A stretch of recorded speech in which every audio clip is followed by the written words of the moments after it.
So they sit in the back of the legislature and they raise issues and advocate and question chamber when things don't look straight. Backbenchers represent the constituents in parliament. Backbenchers oversee the interests of citizens, you and me. But how can they be agents of government accountability after them no hold a portfolio?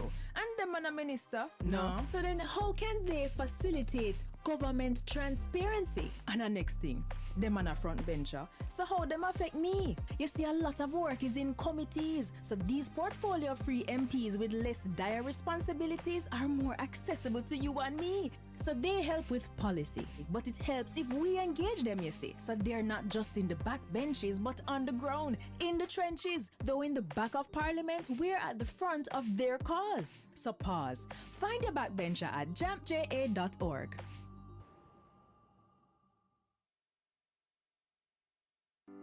Jamaica's economy is in the best shape ever. Everybody yard and abroad talk about it. Your government is investing in our hospitals, parks, community clinics, roads, and water infrastructure. More of your money is now tax-free. The income tax threshold has been increased. Your government is looking after you responsibly, so our economy can do even more for you. The proceeding was brought to you by the Office of the Prime Minister. Jamaicans, practice proper disposal of garbage, and if items can be reused, recycle them. We all have a part to play in protecting our environment from pollution. We are building Jamaica.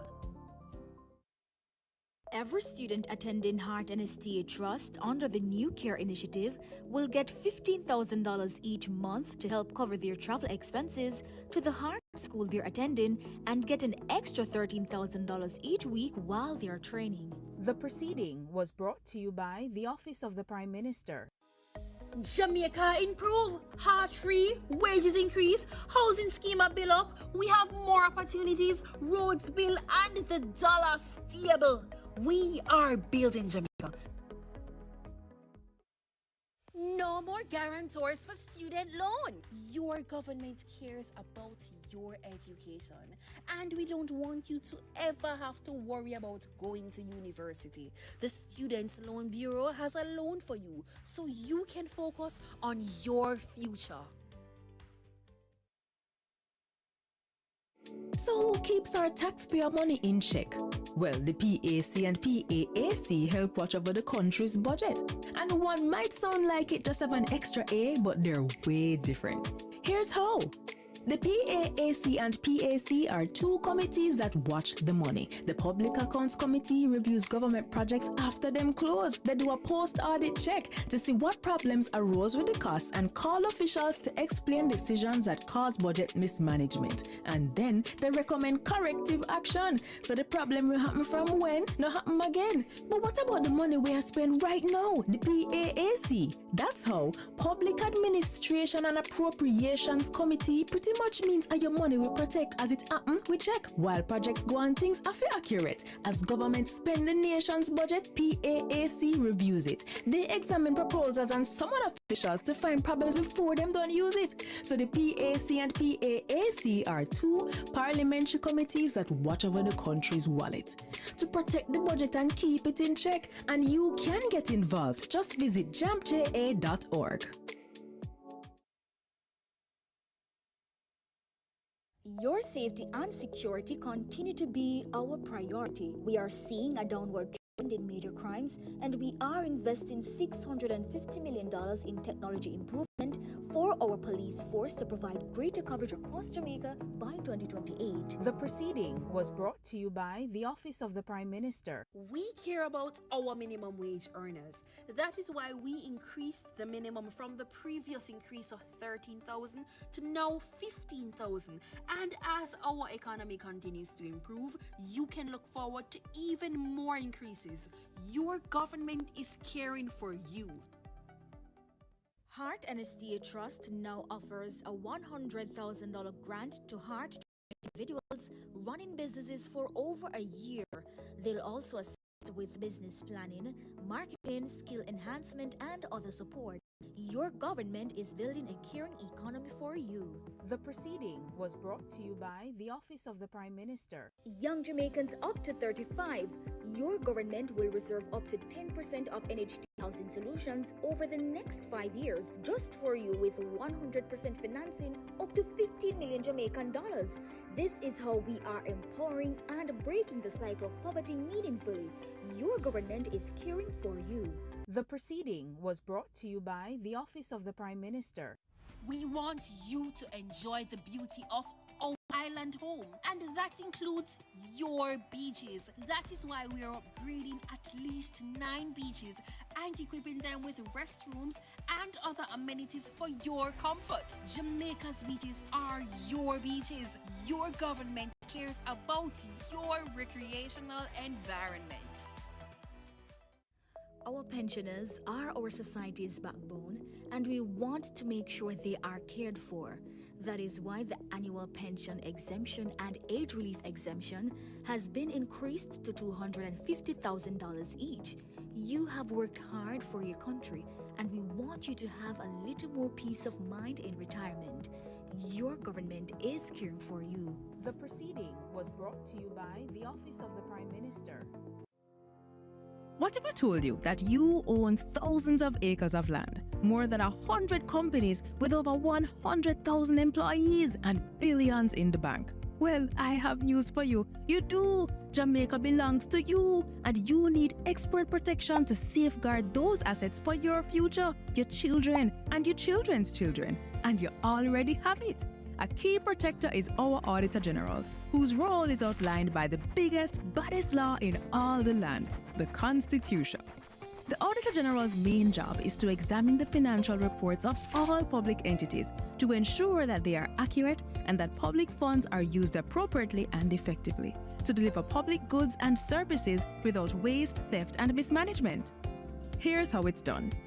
A team of highly trained auditors reviews and verifies that the right amount of money is spent on only what's approved in the national budget and in accordance with the laws and policies that protect public resources. Now, the right amount of money can be spent on the right things and Jamaicans still no benefit.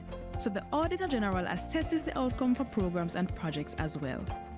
Audit reports will also contain recommendations to improve the operations of the audited entity, and the findings are submitted to the Parliament's Public Accounts Committee, the PAC. Every year, an annual report is submitted by December 31. Both government and opposition MPs serve on the PAC, and they summon public entity managers to answer questions so that they and the public, the real owners, yes, you, can understand what went wrong and how to prevent a recurrence. What are some things that can and do go wrong?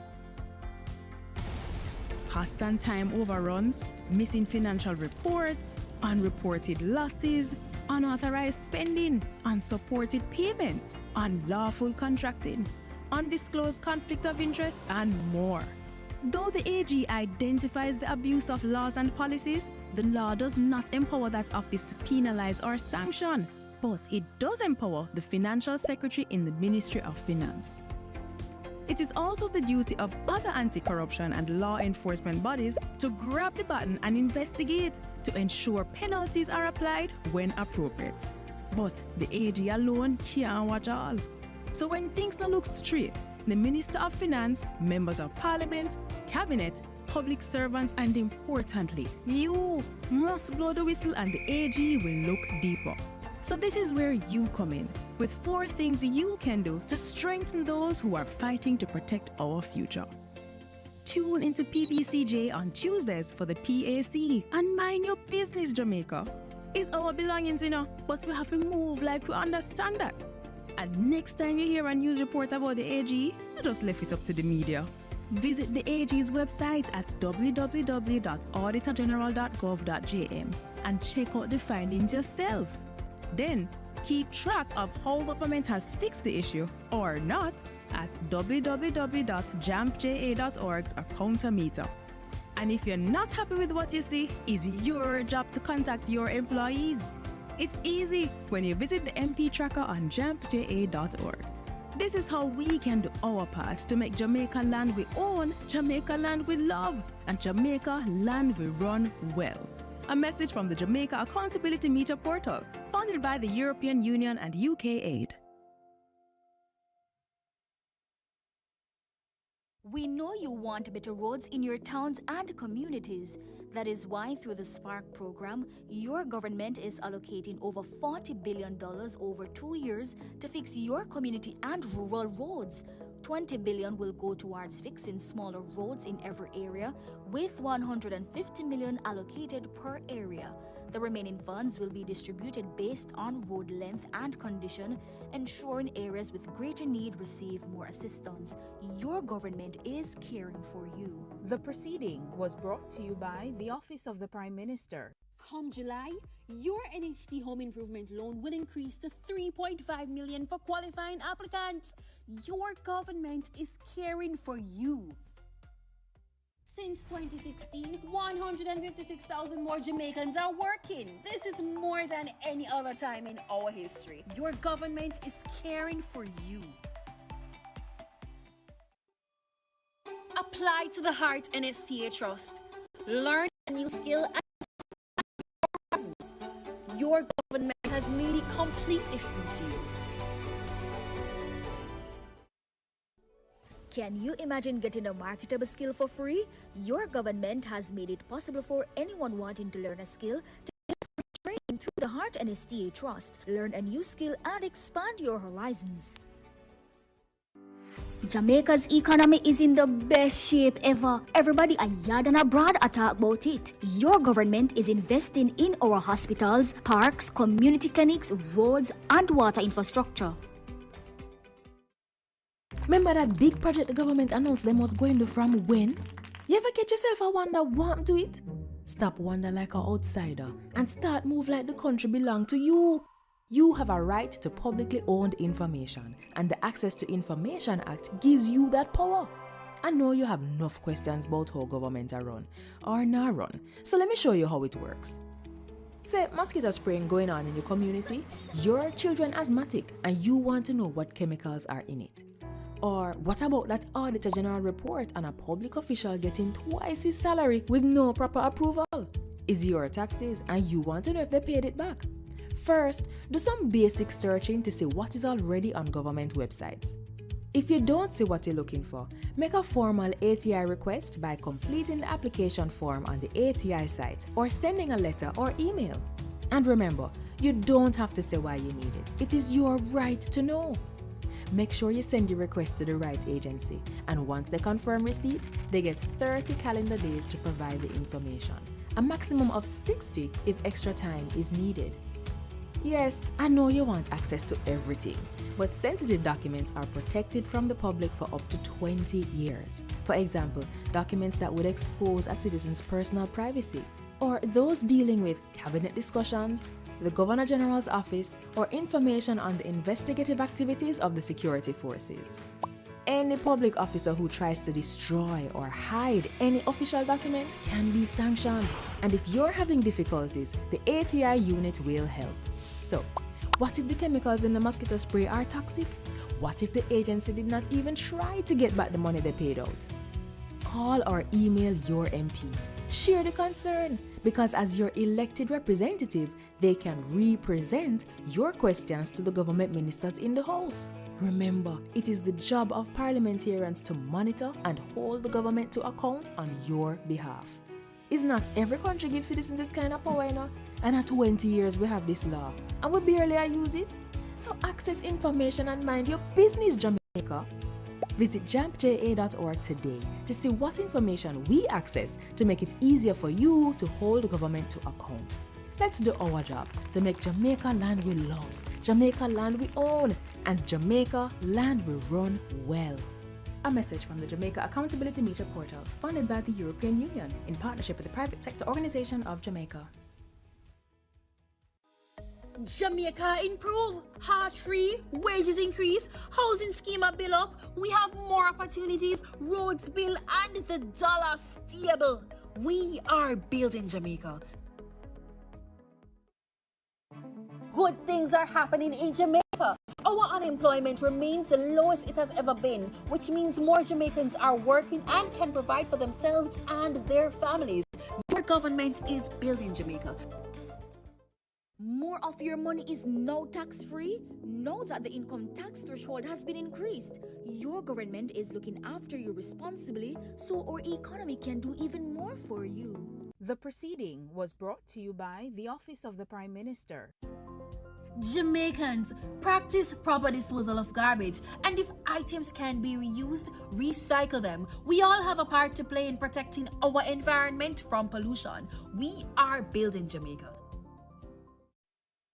Every student attending Heart and STA Trust under the New Care Initiative will get $15,000 each month to help cover their travel expenses to the Heart School they're attending and get an extra $13,000 each week while they're training. The proceeding was brought to you by the Office of the Prime Minister. Your safety and security continue to be our and we are investing $650 million in technology improvement for our police force to provide greater coverage across Jamaica by 2028. The proceeding was brought to you by the Office of the Prime Minister. No more guarantors for student loan. Your government cares about your education, and we don't want you to ever have to worry about going to university. The Students' Loan Bureau has a loan for you, so you can focus on your future. Do you wish there were a way your community could get funding to improve a school, health center, sports program, and more? There is! It's the Constituency Development Fund. Here are a few things you probably didn't know about the CDF and how you can make it work better for you. The CDF policy promotes citizen participation in community development and protection of taxpayers' funds. It outlines that MPs are to meet with citizens at least once every 2 years to agree on the projects needed. You know, it used to be once a year. We should really go back to that. Projects developed without community consultation are not to be approved by the bipartisan CDF Parliamentary Committee. There are 26 government agencies that implement projects, usually for a small fee. Funds are provided directly from the Office of the Prime Minister to the implementing agency, not through the Member of Parliament. The CDF unit monitors project costs and implementation, so if you have questions about how the CDF are run in your community, contact them. To ensure no one project or community gets all the funds, there are 6 project categories with spending limits for each. There must be no less than 5 and no more than 20 projects each year. To learn more, visit jampja.org to view your MP's CDF info and tell them how this fund has impacted you. If you don't see your MP's CDF reports, then put them under little pressure, man. Call, tweet, email. Ask them when they'll submit it and when is the next CDF meeting. Change is possible. It's already happening. What we need is you. A message from the Jamaica Accountability Meter Portal, funded by the European Union and the Inter-American Development Bank in partnership with the Private Sector Organization of Jamaica.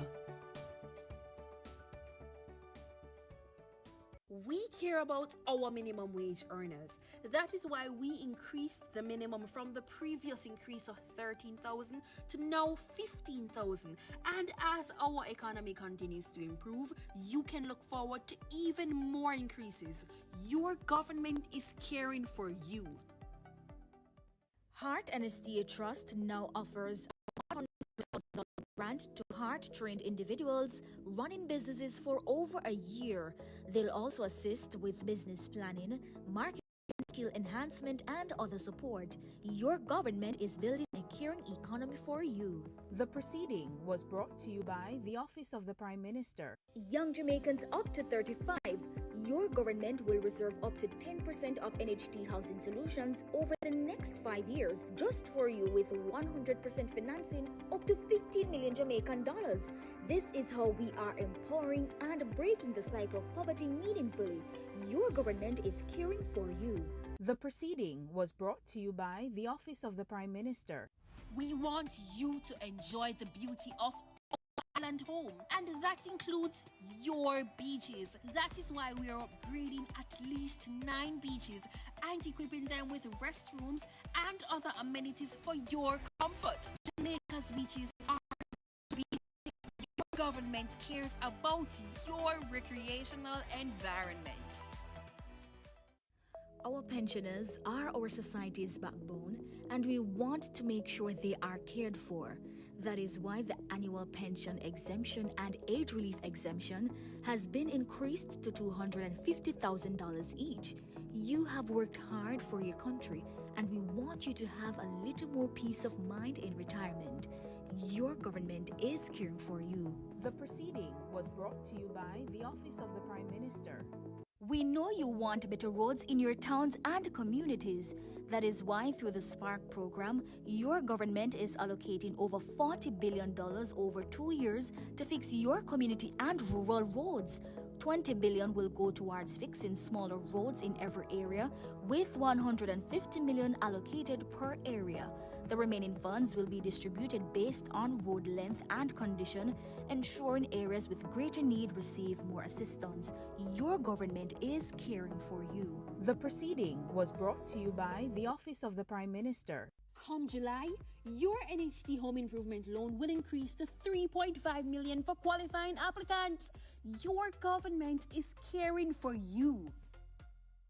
Most Jamaicans will tell you corruption in politics is deep-rooted, and I just saw it said, and nothing can do about that. But actually, there is, and another 152 countries are doing it. It's called asset declaration, and it works best where citizens themselves understand it and help to ensure the law is enforced. Corruption happens when public officials abuse their power to benefit themselves, family, or associates. Jamaica's Integrity Commission Act was designed to prevent corruption, and here are 5 things you should know. 1. Under this law, every year MPs and senators must report what they earn, own, and owe, and if they don't, they'll be sanctioned. 2. Their report must include the same kind of information for their wife or husband and children. 3. If they get a gift worth more than $100,000 from anyone who's not family, they must declare it. 4. A summary of the declarations of our Prime Minister and opposition leader must be published where the public can read it. 5. Parliamentarians can now be prosecuted by the Integrity Commission. They can be fined up to $2 million or serve up to 2 years in prison if they don't file their declaration or if they give false information, and $500,000 for not filing on time or ignoring requests for information. Unfortunately, our parliamentarians made changes that prevent the public from knowing when they've broken the law or when they're being investigated. We really need to change that. Visit jampja.org to find out more about the act and to track if your MP is obeying this law. If they're not, JAMP's MP Tracker will help you write, tweet, or call your MP. Ask them, you submit your declaration yet? The Integrity Commission clear you? Let's help the Parliament stay honest. A message from the Jamaica Accountability Meter Portal, funded by the European Union and the Inter-American Development Bank in partnership with the Private Sector Organization of Jamaica. Since 2016, 156,000 more Jamaicans are working. This is more than any other time in our history. Your government is caring for you. Apply to the Heart NSTA Trust. Learn a new skill and expand your horizons. Your government has made it completely free to you. Can you imagine getting a marketable skill for free? Your government has made it possible for anyone wanting to learn a skill to get free training through the Heart NSTA Trust. Learn a new skill and expand your horizons. Good things are happening in Jamaica. Our unemployment remains the lowest it has ever been, which means more Jamaicans are working and can provide for themselves and their families. Your government is building Jamaica. Jamaica's economy is in the best shape ever. Everybody yard and abroad talk about it. Your government is investing in our hospitals, parks, community clinics, roads, and water infrastructure. Heart Heart and Estate Trust now offers a $100,000 grant to heart-trained individuals and businesses for over a year to assist with business planning, marketing, skill enhancement, and other support. Your government is building a caring economy for you. The proceeding was brought to you by the Office of the Prime Minister. People always say government must be held accountable. But is whose job to keep government accountable, and what that really mean? Well, you see, when ministers and public officials have to provide answers for decisions made and can face consequences for those actions and decisions, that means they're being held accountable. Keeping government accountable is a key responsibility of our elected representatives, and the Parliament provides special tools or mechanisms just for this. As citizens, we need to understand how they work so we can play our part to ensure that the members of Parliament we elect are using the tools and doing their job well. Here are 4 of the primary tools you should understand and talk to your MP about. Tool number 1, Ministers' Statements. To effectively monitor the government, MPs need to stay informed.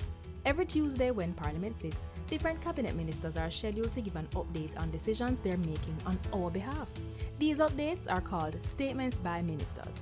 They cover a wide range of national issues that other MPs, media, and citizens may have questions about and wish to examine further. That brings us to tool number 2. What you do when you want information? You ask questions, and that's why we have question time. Both opposition and government MPs can submit questions to the Prime Minister or Cabinet Ministers for details on, for example, how a contract was awarded or expenditure to purchase tablets for schools. So if you ever have a question for a government minister, try asking through your MP. After all, that's why they're your political representatives. They should represent your questions and concerns to the government. Tool number 3, Parliamentary Debates. When cabinet ministers present the government's proposals for new policies, laws, and programs, parliamentary debates allow both opposition and government MPs to air concerns, make suggestions, and endorse proposals. If you ever watch those debates, you know they can get a little fiery. But the debate is important as it informs decisions and continues until a vote is taken on the way forward. Then we have tool number 4, Parliamentary Committees. The general sittings of Parliament are not always sufficient for detailed examination of government's work, so oversight committees are formed using government and opposition members to do just that. Some committees like the PAC and the PAAC are in place for an entire parliamentary term. Their job is to monitor the use of public funds to find ways to increase value and efficiency while reducing waste and corruption. Cabinet and state ministers are not appointed to oversight committees since they are a part of the government. Some committees are formed when a need arises. For example, joint select committees are formed to review draft policies or legislation or to probe other matters of serious national importance. Members of these committees are both opposition and government MPs and senators, and these committees will usually invite citizens to share their opinions, concerns, and recommendations. So there you have it, 4 accountability tools of Parliament that are used to make sure government run right. Visit jampja.org to find contact information for your MP. Invite them to meet with the community so they can better represent your issues and concerns in Parliament and keep government accountable. Get involved and let's make Jamaica land we love, Jamaica land we own, and Jamaica land we run well. A message from the Jamaica Accountability Meter Portal, funded by the European Union and the Inter-American Development Bank in partnership with the Private Sector Organization of Jamaica.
This Honorable House of Representatives now resumes its sitting this 22nd day of October 2024.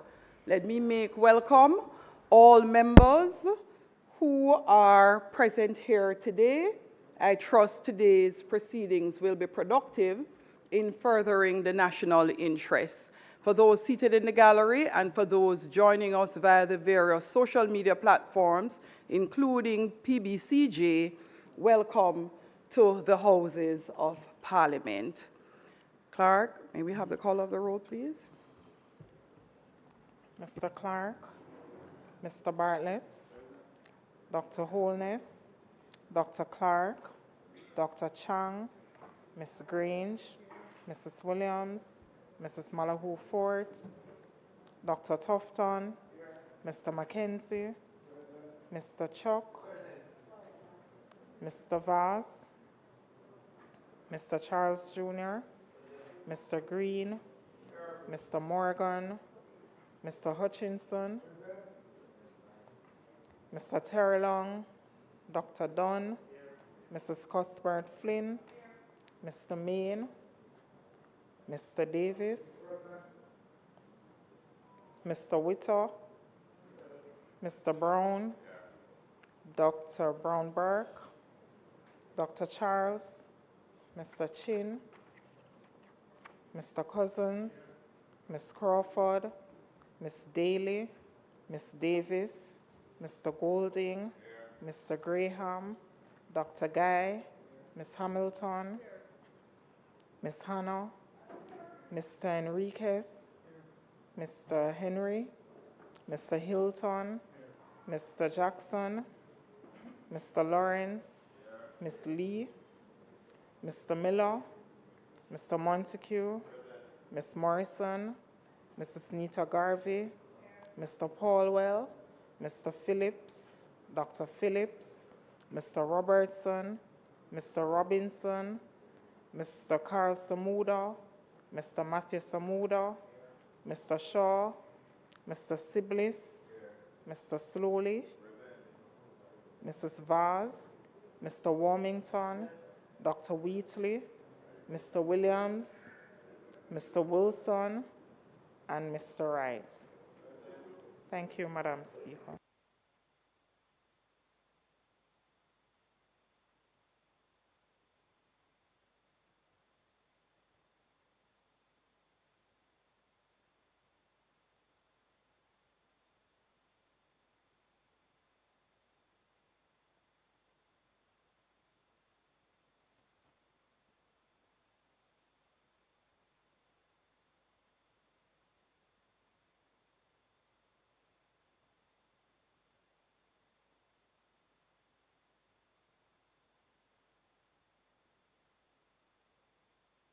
Thank you, House Leader. Let me just welcome as well, since it's my first sitting, with Mr. Christopher Cohen, the new Deputy Clerk of the Houses of Parliament. Welcome to the team. I hope your time with us will be long and fruitful. House Leader. Thank you, Madam Speaker. Madam Speaker, the statement by Minister today will be from the Minister of Agriculture, Mining and Fisheries, and other related matters.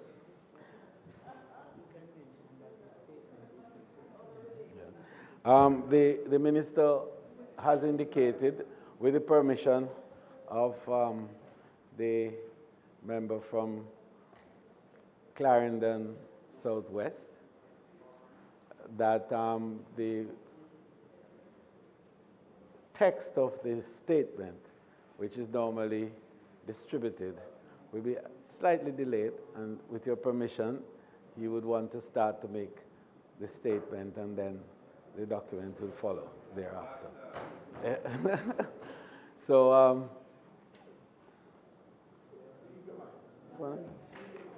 you want to interrupt? Yes, so Madam Speaker, we crave your indulgence in that regard.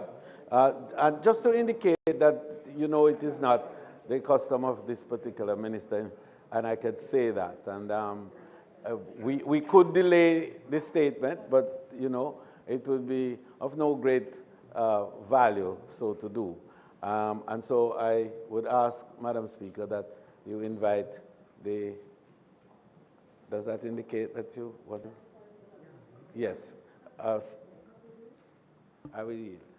House Leader, Yes, I will. it would be remiss of me not to also incorporate in our opening remarks the auspicious designation you received yesterday.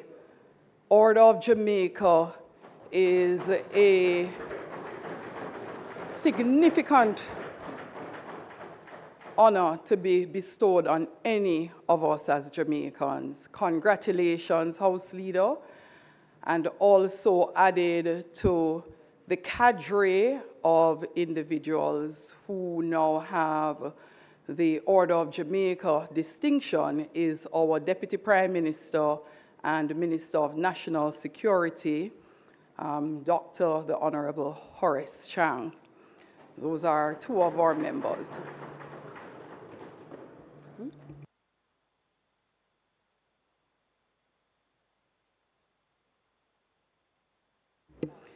It was also a pleasure for myself and those members of the House present yesterday to witness the awards being presented to our most senior member of the Hansard Department. And I see Mr. Taylor here seated. Mr. Taylor, as well as the most senior orderly in the Parliament. Congratulations to you both.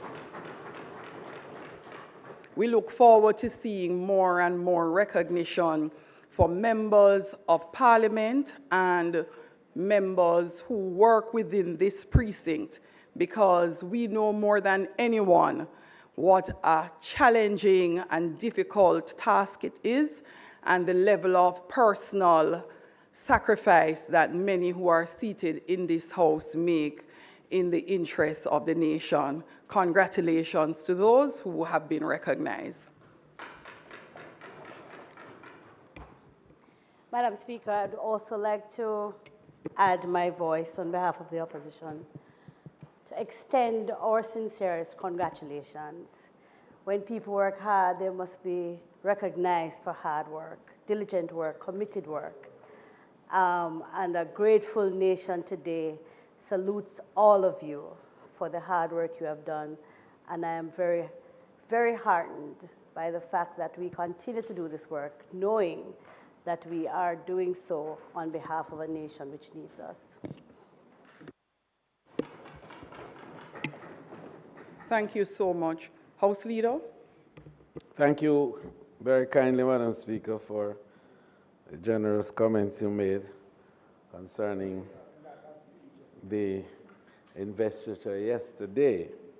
And indeed, Madam Speaker, I just want to say, as I indicated elsewhere, that I'm humbled by it, and I receive it on behalf of the many, many persons who have been through the journey with me so far, and who have enabled me to add value to their own space and time. And if indeed the nation recognized that there was some value to that which was added, and the reward is a recognition in this way, I very deeply, humbly accept, and I accept truly on behalf of all. I want to join Dr. the Honorable Horace Chang in these expressions, especially that both of us have been workers together in the field for a long time.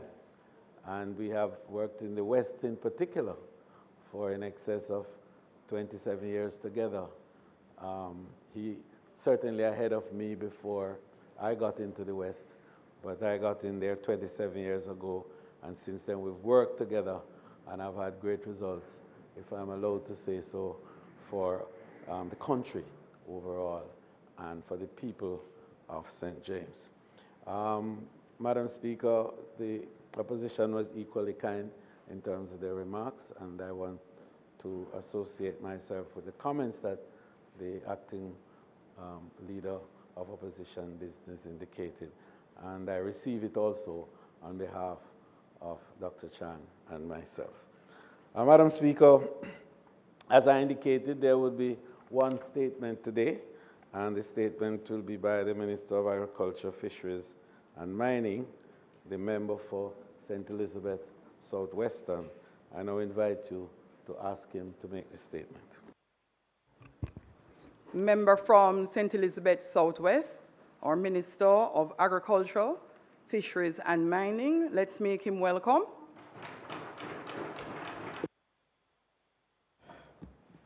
Thank you, Madam Speaker. Madam Speaker, honorable members of this Parliament, one of the major deterrents for entry into agriculture has for decades been predial larceny, or agricultural theft, as most jurisdictions now term it. A recent survey conducted by the Ministry in 2024 estimates that agricultural losses from predial larceny to be about $14 billion per annum. A survey that was conducted in 2013 estimated these losses at about $8 billion per annum, which means, unfortunately, Madam Speaker, that there's been an increase over the past decade. For decades, our farmers have complained that government needs to do more in the fight against predial larceny. Many governments, Madam Speaker, have spoken about it. However, very few governments can show the tangible steps that have been taken to address this problem. Madam Speaker, this government is a government of action, not of talk. Members, you will remember last year that we made changes to the Agricultural Produce Act, long-promised changes that brought more severe penalties for predial larceny-related crime. This government, Madam Speaker, moved the penalties from a maximum fine of $250,000 to a maximum fine of $3 million. This government, Madam Speaker, moved the jail time from a maximum of 6 months in prison to a maximum of 3 years in prison. This government is serious about tackling agricultural crime. However, Madam Speaker, we are aware that penalties alone will not be enough to tackle predial larceny. We need structural change to our agri-food systems and to our policing of agricultural crime. It is for that reason why we have been working very closely with the Ministry of National Security and the Jamaica Constabulary Force to ensure that we increase our effectiveness to prevent predial larceny and to find and capture those involved. Madam Speaker, I want to commend Commissioner Kevin Blake, who has been building upon the work that was done by former Commissioner Anderson to provide greater focus on predial larceny. Additionally, Superintendent Pasco, who is based at our ministry, who has been a critical link and has provided clear leadership from the ministry to engage in this work. To this end, Madam Speaker, it is worth reminding this House that the police have put in place a predial larceny prevention unit that reports to the Deputy Commissioner of Police in charge of strategic operations, namely ACP Warren Clark. Under this government, Madam Speaker, 7 predial larceny prevention units have been established across 19 geographic police divisions. And together with the ministry, we continue the efforts to reduce agricultural produce crimes. Madam Speaker, this is a precursor to where we are going in the near future. The plan with the JCF is to build out an agricultural protection division as a part of the JCF structure. And I want to commend Sergeant Steve Paul and Constable Pellington, who are already doing work in that regard and who have been working with various police divisions which have high incidence of agricultural crime. Madam Speaker, we're starting to see some results. As of September 30, we have made 79 arrests around Prairie del La City. And that compares to the 78 arrests that were made for the entire 2023. I think the police deserves a big round of applause for that, members. Already for this year, up to September 30, we have 137 cases before the courts. In the entire year last year, we did 138 cases. So we're already trending ahead. Last year, we had 15 convictions in the entire 2023.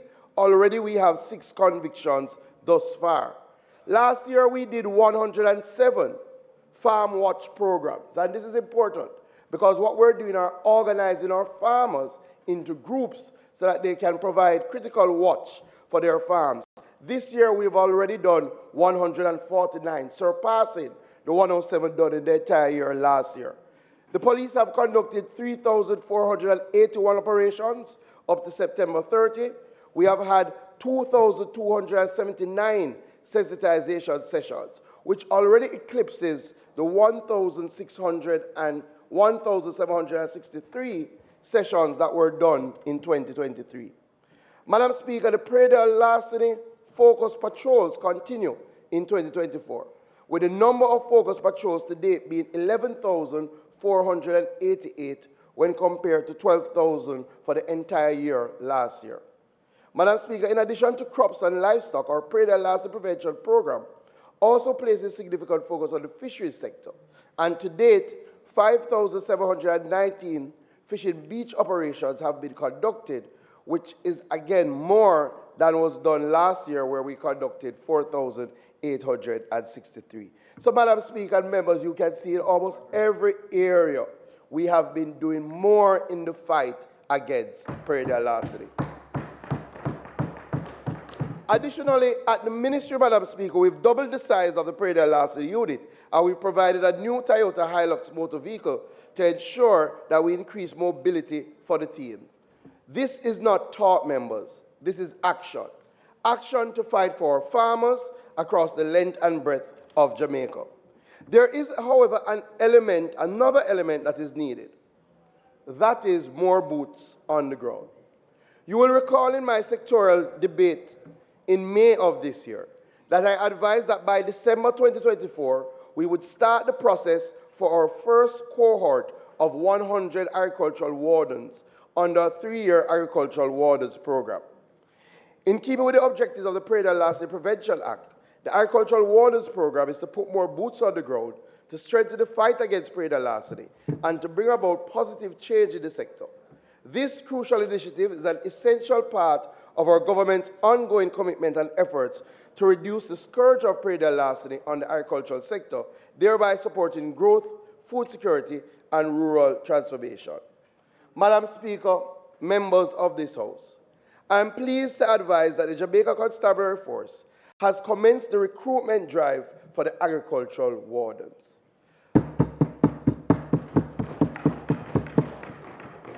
Thus far, Madam Speaker, advertisements were placed in the Daily Gleaner, and I'm pleased to indicate that today, as we speak, at the Godfrey Stewart High School in Westmoreland, over 100 persons are there signing up to become our first set of agricultural wardens. I've gotten some pictures, Madam Speaker. This is really a joy to see. Clearly, this is a first step, but they had people who were there before 8 o'clock to sign up for the agricultural wardens programs. I did see a number of ladies as well wanting to be involved in the agricultural wardens program. Madam Speaker, our first 100 agricultural wardens, once recruited, will participate in an extensive training program to include, among other areas, enforcement models, fundamentals of police duties and procedures, firearm training, defensive tactics and drills, community-based policing, evidence recording, court preparation, target hardening, and agricultural modules, including livestock classification, agricultural practices, the ministry's traceability systems, and legal modules, including legislation, case preparation, mock trial exercises, and also motorcycle and motor vehicle driving certification. Members, the curriculum has been completed and we expect that training will start January 2025.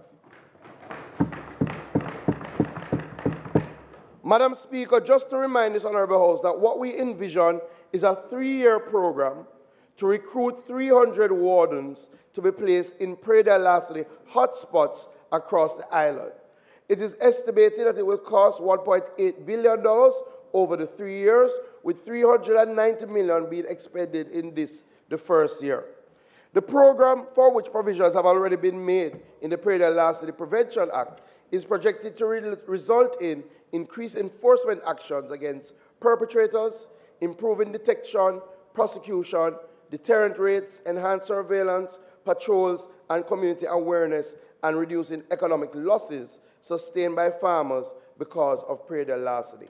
This will further result in increased agricultural productivity and profitability in the sector, ensuring food security and economic stability. Madam Speaker, we continue to work with our critical stakeholders, including the Ministry of National Security and the Jamaica Constabulary Force, which entities continue to support this important initiative.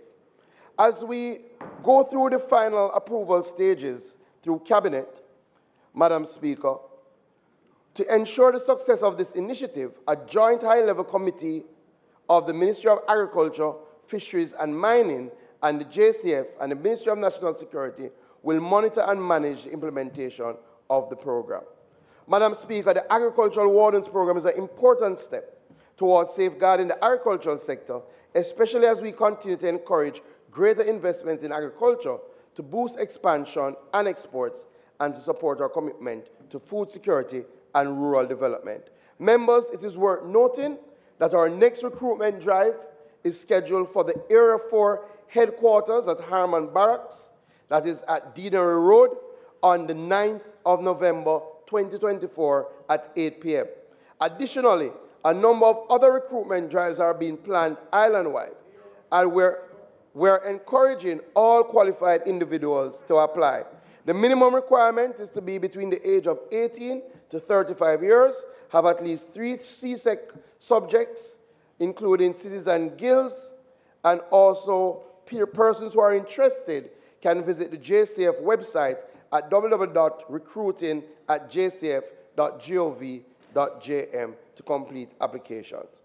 Madam Speaker, we know that it will take some time for us to tackle the issue of Preda-Lastly, but we are taking deliberate steps to ensure that our farmers and fishers can reap what they sow and can truly benefit from their hard work, especially those farmers in our livestock sector. We will protect our farmers. We will grow our agricultural sector. We are taking the bold steps needed to protect the future of agriculture and to create a more prosperous and sustainable tomorrow for our farming and fishing communities. Thank you, members. Responding will be the member from Clarendon Southwest. Yes. Minister, I must commend you exactly on point in time. Thank you, Madam Speaker. And also thanks to the Minister for his statement to the House earlier. Madam Speaker, the issue of Preda-Lastly touches and concerns every single rural constituency in Jamaica, and particularly those constituencies that have a large farming base. Like my constituency, like Southeast St. Anne, like Central St. Mary, we have faced firsthand the scourge of Preda-Lastly, and it poses a threat to our efforts to expand the industry. In fact, what it does, it poses a deterrent as there's investment hesitancy where the issue of agriculture is concerned. But, Minister, my question is this. I understand that the Preda-Lastly Prevention Act provides for the recruitment of wardens, and you're going through with that. But what is being offered to the wardens, why not offer it to the farmers? And here's the reason why I said this. 90% of the time, it is the farmer that first confronts the person who is out there, breaking and entering their farms, right? And so I see firearm license training for the warden. And I'm saying, what about the farmer? Because the reality is that between the point of detection and apprehension, there's a gap, there's a lapse. 90% of the time, they may not even be any apprehension. So why not provide this opportunity to the farmers? It's 1.8 billion, well, we have to go there. It's 1.8 billion it's going to cost over 3 years. If the farmers get these very same training, if some of the farmers are certified as district constables, we would save this 1.8 billion. It would be a massive saving to us as a government. So as far as I'm concerned, I believe that the farmers should be given priority where the recruitment for wardens are concerned, and that the farmers should be given access to these basic training that is highlighted here in your report to Parliament, right?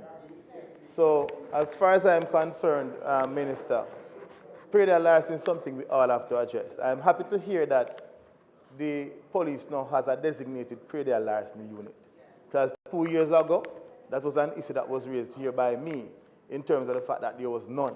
So I'm happy that you have made that move. It's a very good move, but we need to expand on it. One Hilux can't do nothing at all. You and I know that. You reported one Hilux, laughable. I mean, we need a fleet of Hiluxes. We need a whole fleet of vehicles dedicated towards predatory larceny prevention. Because the word prevention is not meaningless.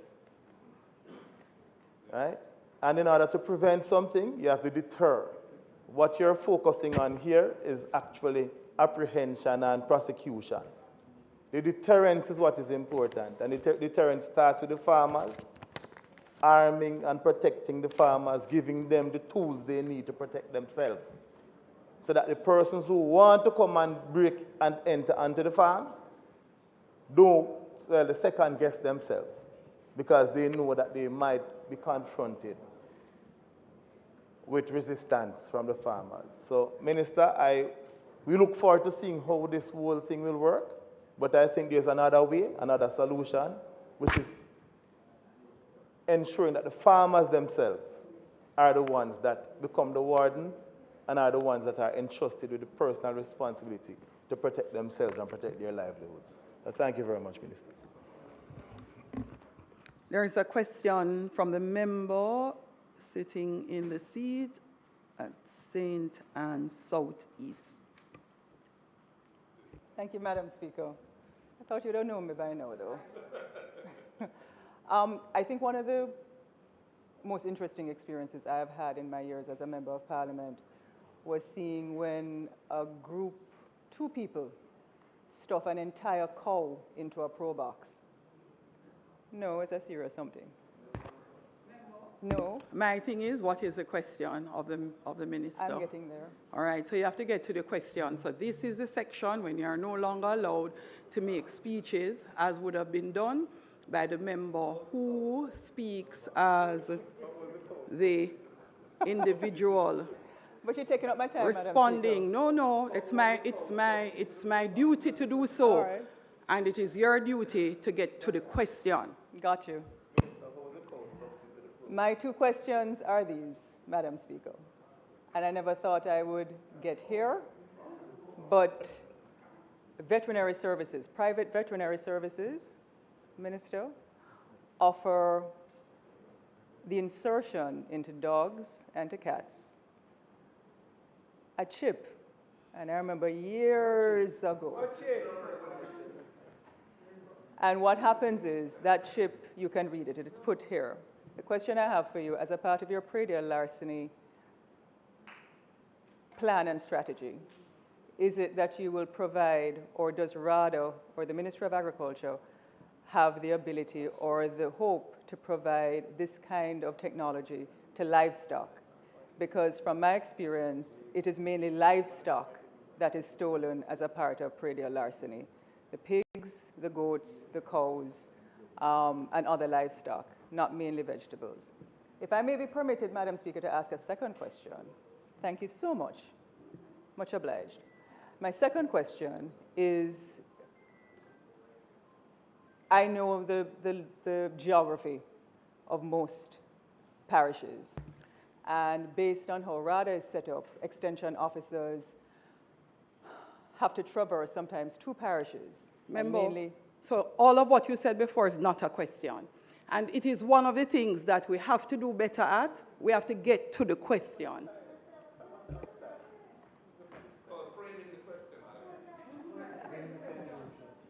And, I notice you're a little impatient today, Madam Speaker, because normally you're not this impatient. So the leeway, member, allows too much vacillating. I hear you. I'm not vacillating. And therefore, I am asking members to think about their question and get straight to the question. Going forward, it is really one of the hallmarks of responsible behavior that we would love to have in the House. So, member, think about the question and then get straight to the question, member. I'll try and be as responsible as possible. And I must tell you, the member from St. Anne Southeast is not as irresponsible as many other members.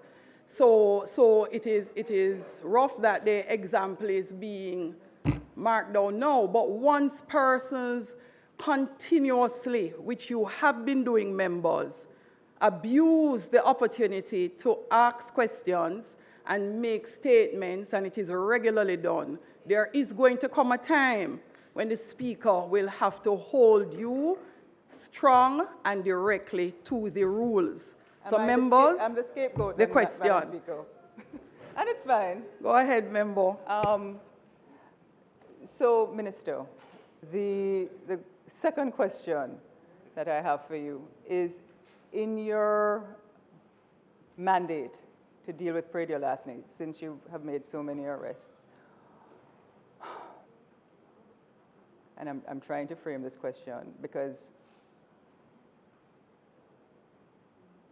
the context has to do with violence that is already existing with some of the farmers that just take matters into their own hands. I'll leave it there. I can speak to my constituency in particular. What mechanism will you have in place, therefore, to ensure that if you have these farmers' neighborhood watches kind of situations and the training for wardens, is there any physical tools, i.e. bullhorns, i.e.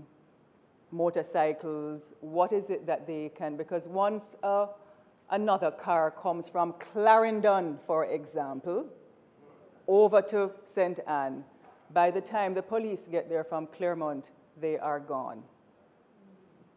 The next question comes to us from St. Andrew South, opposition leader, and the final question from St. Mary Central. Thanks, members. Thank you, Madam Speaker. I'll try to comply with your injunction.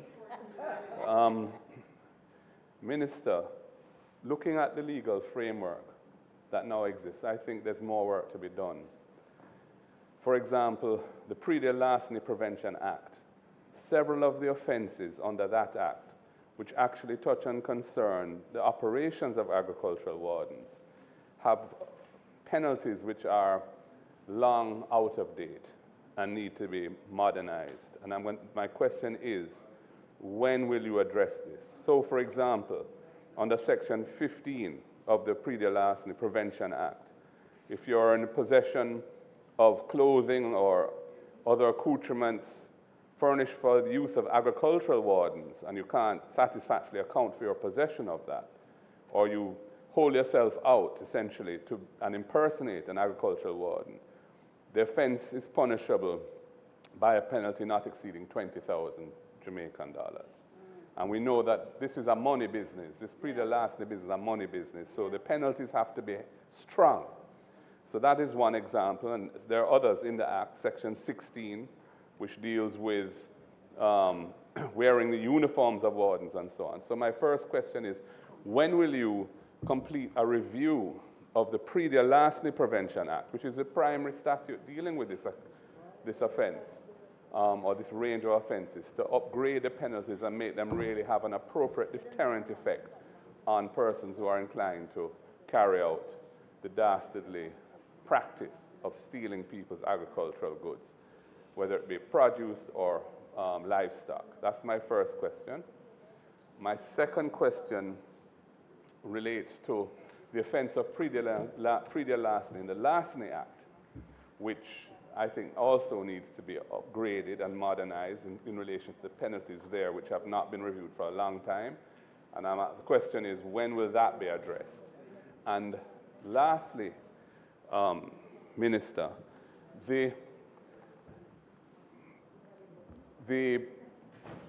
POCA, the Proceeds of Crime Act, the second schedule of it, I think, is a schedule which applies the regime of POCA to offenses under other statutes, including asset forfeiture and really getting the money out of crime.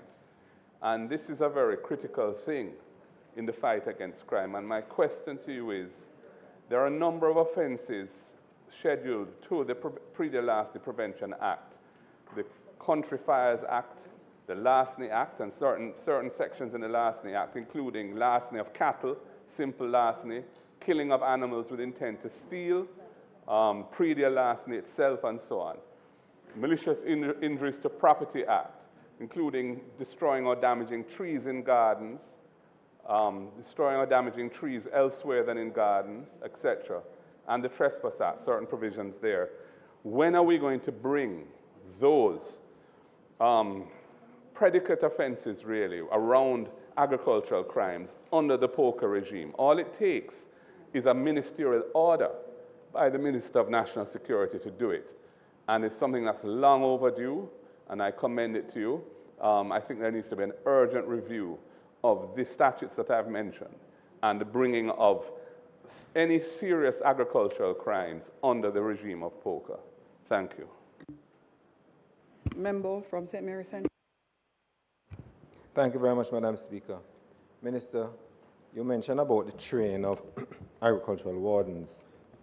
You did not indicate whether they'll be given the power of a district constable.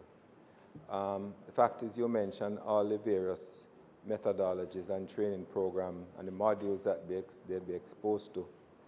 But I see we're coming to policing, and we all know that pre-dear larceny has to thrive because people in the community are part of the enterprise when others come from outside.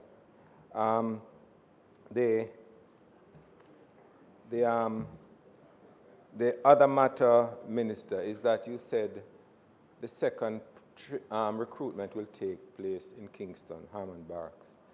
But we have pre-dear larceny primarily across the country, and I understand that it is designated to have it across the entire divisions, across the police divisions across the country.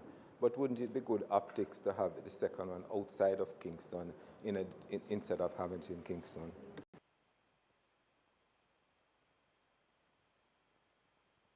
Thank you very much, members. And I'll start from the member from Central St. Mary and work my way back up. So the first recruitment is in Westmoreland, all right? And the idea is to pull from all over. So we will have, the majority of the recruitment will happen in rural Jamaica. But again, you also have to look at some of the population centers. And the truth is, we do have challenges in St. Catherine in relation to pre-dear larceny. And what we also see is a number of rural people have relocated to Kingston. So sometimes you have to draw from that Kingston cohort where you get people from all over and redeploy them to where they're originally from. So again, we started in Westmoreland. We will be all over. The next one is in Kingston. The agricultural wardens, yes, under the Act, they do have the power of a district constable. So they are, and probably I should make this clear, the agricultural wardens will be members of the police force. There will be members of the JCF. And that is one of the things that we have been able to streamline in this new dispensation of Agricultural Wardens. So if you realize it is not the ministry going out to recruit agricultural wardens, it's the JCF. And they will go through police training, and probably in so indicated it will address some of the concerns that the member from Southwest Clarendon has, and I'll come to it. But in fact, what we're doing is forming a formation within the police force that focuses on agricultural crime, right? That is exactly what we're doing.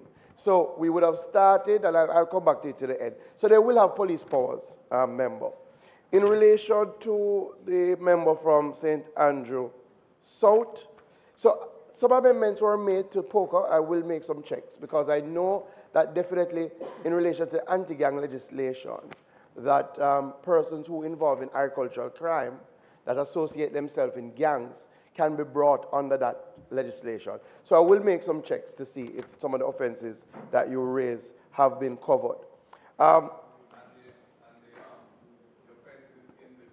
Yes. No, so I'm going to treat with those other two matters.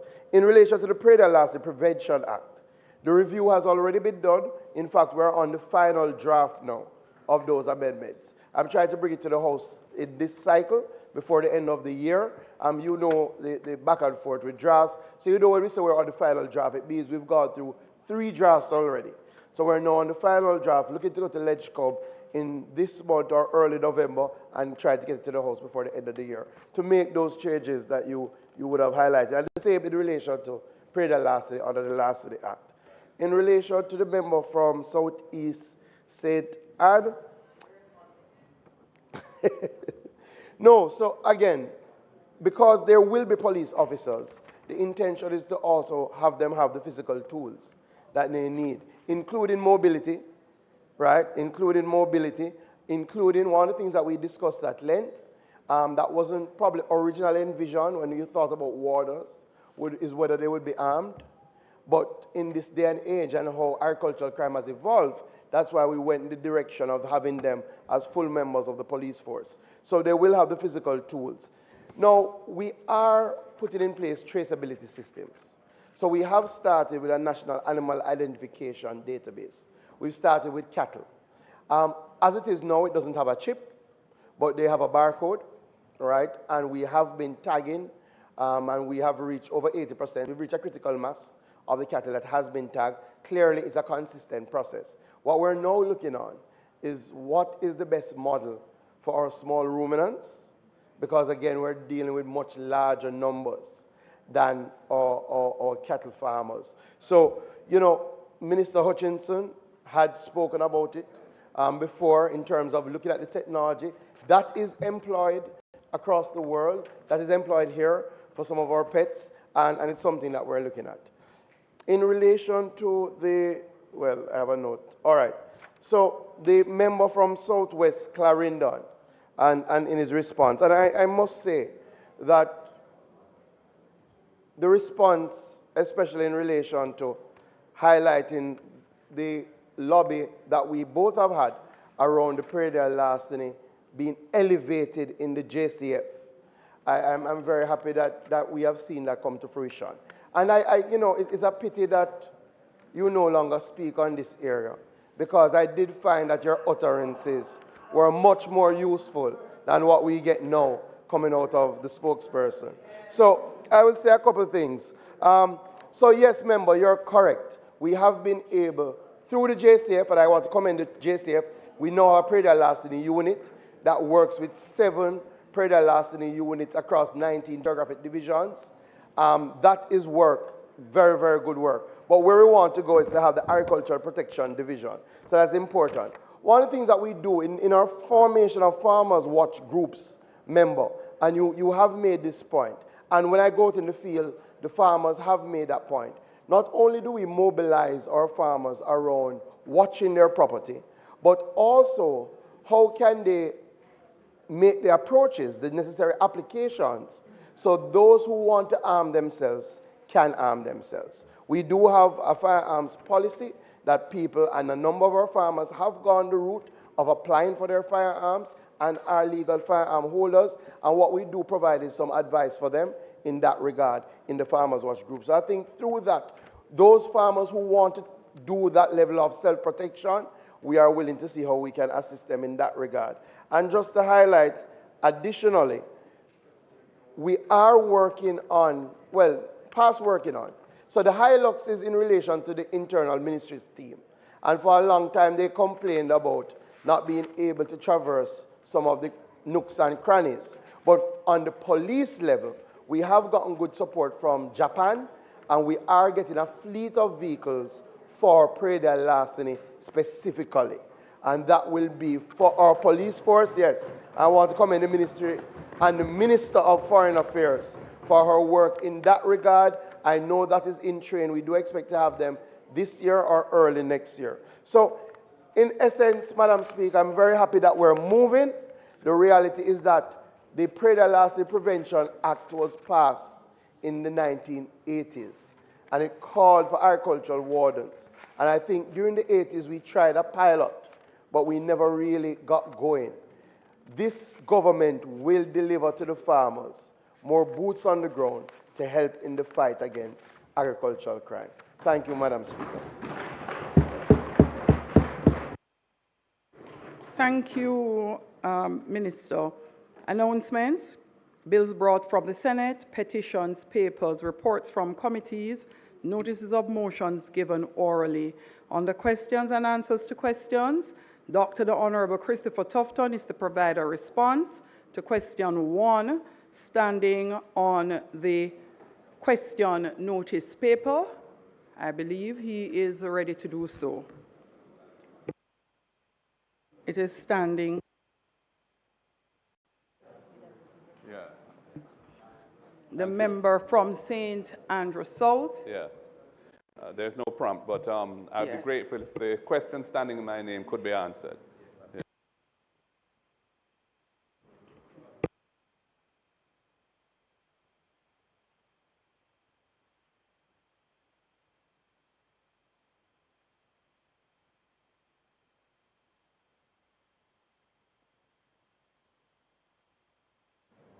Thank you very much, Madam Speaker. And as a response to these questions, Madam Speaker, I'd just like to outline that they are quite lengthy, Madam Speaker.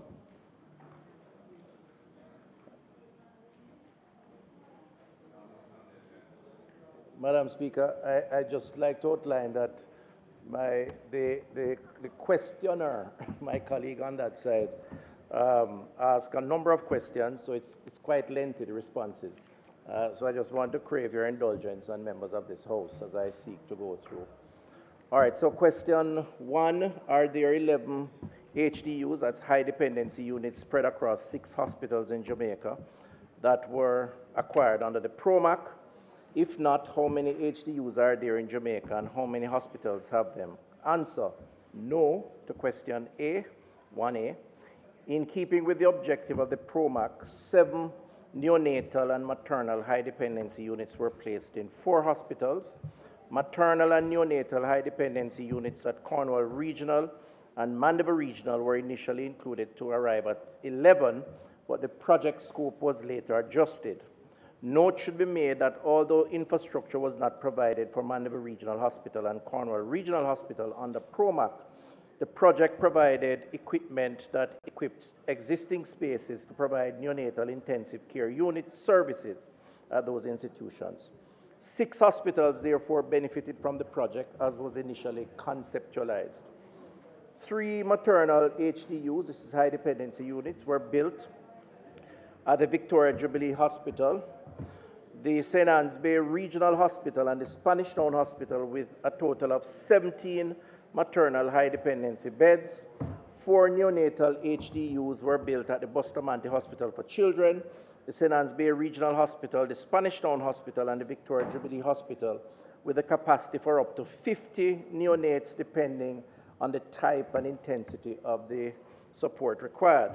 In addition to PROMAC HDU, Madam Speaker, colleagues, there are ICUs and HDUs throughout the system that can provide care for the general population, including maternal HDU care for those hospitals that do not have a specified maternal HDU. These hospitals include the UHWI, that's the University Hospital of the West Indies, Cornwall Regional, Falmouth, and Mandeville Regional. In terms of the University Hospital of the West Indies, this is a tertiary hospital and one of the major referral centers in the island. It has intensive care and high dependency care capacity. This hospital has 2 ICUs, ICU A with 10 beds and ICU B with 8 beds. There is also a high dependency unit that has 3 beds. UHWI also has a neonatal intensive care unit with 5 beds. There is no specific maternal high dependency unit, and patients are admitted to the general ICU.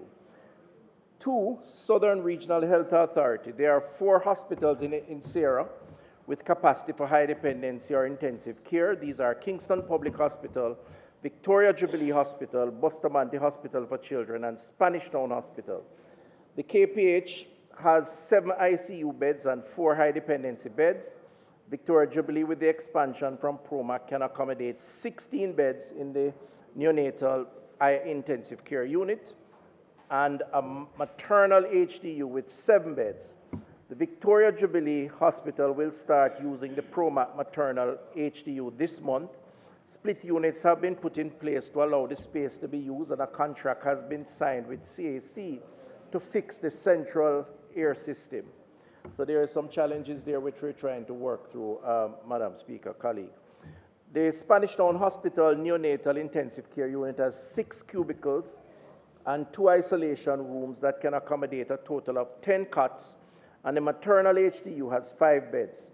There has also been the conversion of a ward to a 4-bed HDU, as well as an isolation area created that can accommodate 10 beds that can serve as an HDU. The Bustamante Hospital for Children has a 5-bed ICU and a 10-bed cardiac ICU. The PROMAC neonatal intensive care is functional and is presently housing the special care nursery. Critical cases are managed in the neonatal ICU, but patients requiring mechanical ventilation are managed in the general ICU. With the expansion of plans for Spanish Town Hospital under the health system strengthening, Madam Speaker, there will be an additional 6 ICU and 6 HDU beds that will be established at that location. Capacity is also being developed at the National Chest Hospital for 5 HDU spaces. 2 are presently functioning. In terms of the Western Regional Health Authority, there are 2 hospitals in the Western regions with capacity for high dependency or intensive care. These are the Cornwall Regional Hospital and the Falmouth Hospital. The facility at Falmouth Hospital is an extension of the Cornwall Regional Hospital in response to the relocation of services from Cornwall Regional due to air quality issues. Presently, Madam Speaker, at Cornwall Regional, there are 4 HDU beds and 6 potential neonatal intensive care spaces, that is, spaces that can be created if needed. The ICU at Falmouth Hospital has 2 functional spaces. The return to the Cornwall Regional Building will see re-establishment of 8 ICU beds, 40 HDU, including maternal HDUs, in HDU beds. And the Western Child and Adolescent Hospital will have 15 ICU spaces with at least 4 neonatal intensive care spaces. So that is to come, hopefully, over the next year, Madam Speaker, additional capacity. Northeast Regional Health Authority, there is a capacity for high dependency care at the St. Anne's Bay Regional Hospital. This was provided through PROMAC and includes a 6-cubicle neonatal intensive care unit that also has 2 isolation rooms and a 4-bed maternal HDU that also has additionally 1 isolation room. The cubicles in the neonatal intensive care can hold 2 to 6 cots depending on the level and care being offered. The maternal HDU at this time can also be used for general HDU admissions. The Health System Strengthening Project, again funded by the Government of Jamaica, IDB, will build a 6-bed ICU and 6-bed HDU to provide a full complement of HDU and ICU capacity to the region over time, over the next year or so. Southern Regional Health Authority. Southern Regional only has HDU capacity at the Mandeville Regional Hospital, where a 2-bed HDU has been put in place. There is a neonatal intensive care with 7 spaces. Additional capacity is needed, and we accept that in this region, as it depends heavily on transfers to Sarah or Western region. So where we have an overflow, we do transfers. All hospitals with surgical services have a recovery room, Madam Speaker. Recovery room spaces are not counted above. For hospitals with no HDU or ICU, patients may be temporarily managed in the recovery room where the support services will exist, while transfer is arranged to hospitals with capacity for HDU and ICU care. This capacity is not only dependent on a space or a ventilator, but also skilled staff and supporting diagnostic and treatment services. In terms of ventilators, Madam Speaker, the number of functioning ventilators vary from time to time, dependent on if ventilators are out for servicing or repairs. I think we have spoken to this recently with the discussions around ventilators. While this is desirable, not all potential ICU spaces have a ventilator, as other measures may be put in place to aid ventilation, such as CPAP machine used in neonates, which keeps the airways open, or patients may be able to breathe spontaneously but require other critical intensive support, for example, persons with injuries such as severe burns, or patients previously on ventilators may be weaned off the ventilator as their condition improves. There is always a need, of course, based on the question asked, for more ventilators, but it is true to say we have more ventilators in the system now than we have ever had before, largely influenced by the COVID pandemic, Madam Speaker. And that ranges at any one time from 80 to 120. How many of these PROMAC are functional as of June 1, 2024? That's a question. Of the 7 HDUs provided by PROMAC, 6 are functional, 2 at Spanish Town Hospital, neonatal and maternal, 2 at St. Anne's Bay Hospital, neonatal and maternal, 1 neonatal at Victoria Jubilee Hospital, 1 neonatal at Bustamante Hospital for Children. Work, as said earlier, is presently underway to restore services at the maternal HDU at Victoria Jubilee, which is the only unit not operating at this time. There were no HDUs provided for Cornwall Regional and Mandeville Regional under PROMAC. However, Madam Speaker, colleagues, with equipment provided under PROMAC, the service is being provided. So PROMAC did provide equipment, and those equipment have been deployed at those institutions, even though a specific area was not built out under PROMAC. Also, UHWI and Falmouth HDUs not provided through PROMAC are functional. Number 2, how many doctors and nurses have been trained under the PROMAC program? Total of 100 doctors and 154 nurses have been trained in specialized areas. B, how many of these cohorts of doctors and nurses have left the public system? That is to be determined, Madam Speaker. Archive training registry were retrieved. However, we have not yet confirmed the status of the 254 trained doctors and nurses with the Human Resource Department in the health regions. So a little more work has to be done there. But it is fair to say that we have lost some to migration and international recruitment. How many of those doctors and nurses are still employed? And the response would be the same. That is being checked to try and get the exact numbers. Note, however, that the development and review of guidelines for management of priority disorders in pregnancy and the perinatal period continues. There's training done annually on these guidelines to continuously equip new and existing staff to manage these patients. In addition, maternal and neonatal deaths and near misses are reviewed and services are improved to address any outstanding issues. In other words, Madam Speaker, colleagues, the training is ongoing every year. So whether they are new persons or persons in the system, they have to go through refresher or additional training. How many ambulances, 3A, how many ambulances have been acquired under the PROMAC program? And B, as of June 1, 2024, how many of these ambulances are in operation? Madam Speaker, 6 Mercedes-Benz ambulances were procured and delivered to support the following institutions: Alexandria and Chapelton Community Hospitals, Mandeville Comprehensive Clinic, Anato Bay, Savlamar, and St. Diego Health Centers. Of the 6 PROMAC ambulances, 3 are functioning, and 3 at the time of preparing this document were out for repairs. Now, it's a kind of statistics with explanation, which I appreciate you're allowing me to do. The Mercedes-Benz ambulances have been challenging to keep in service.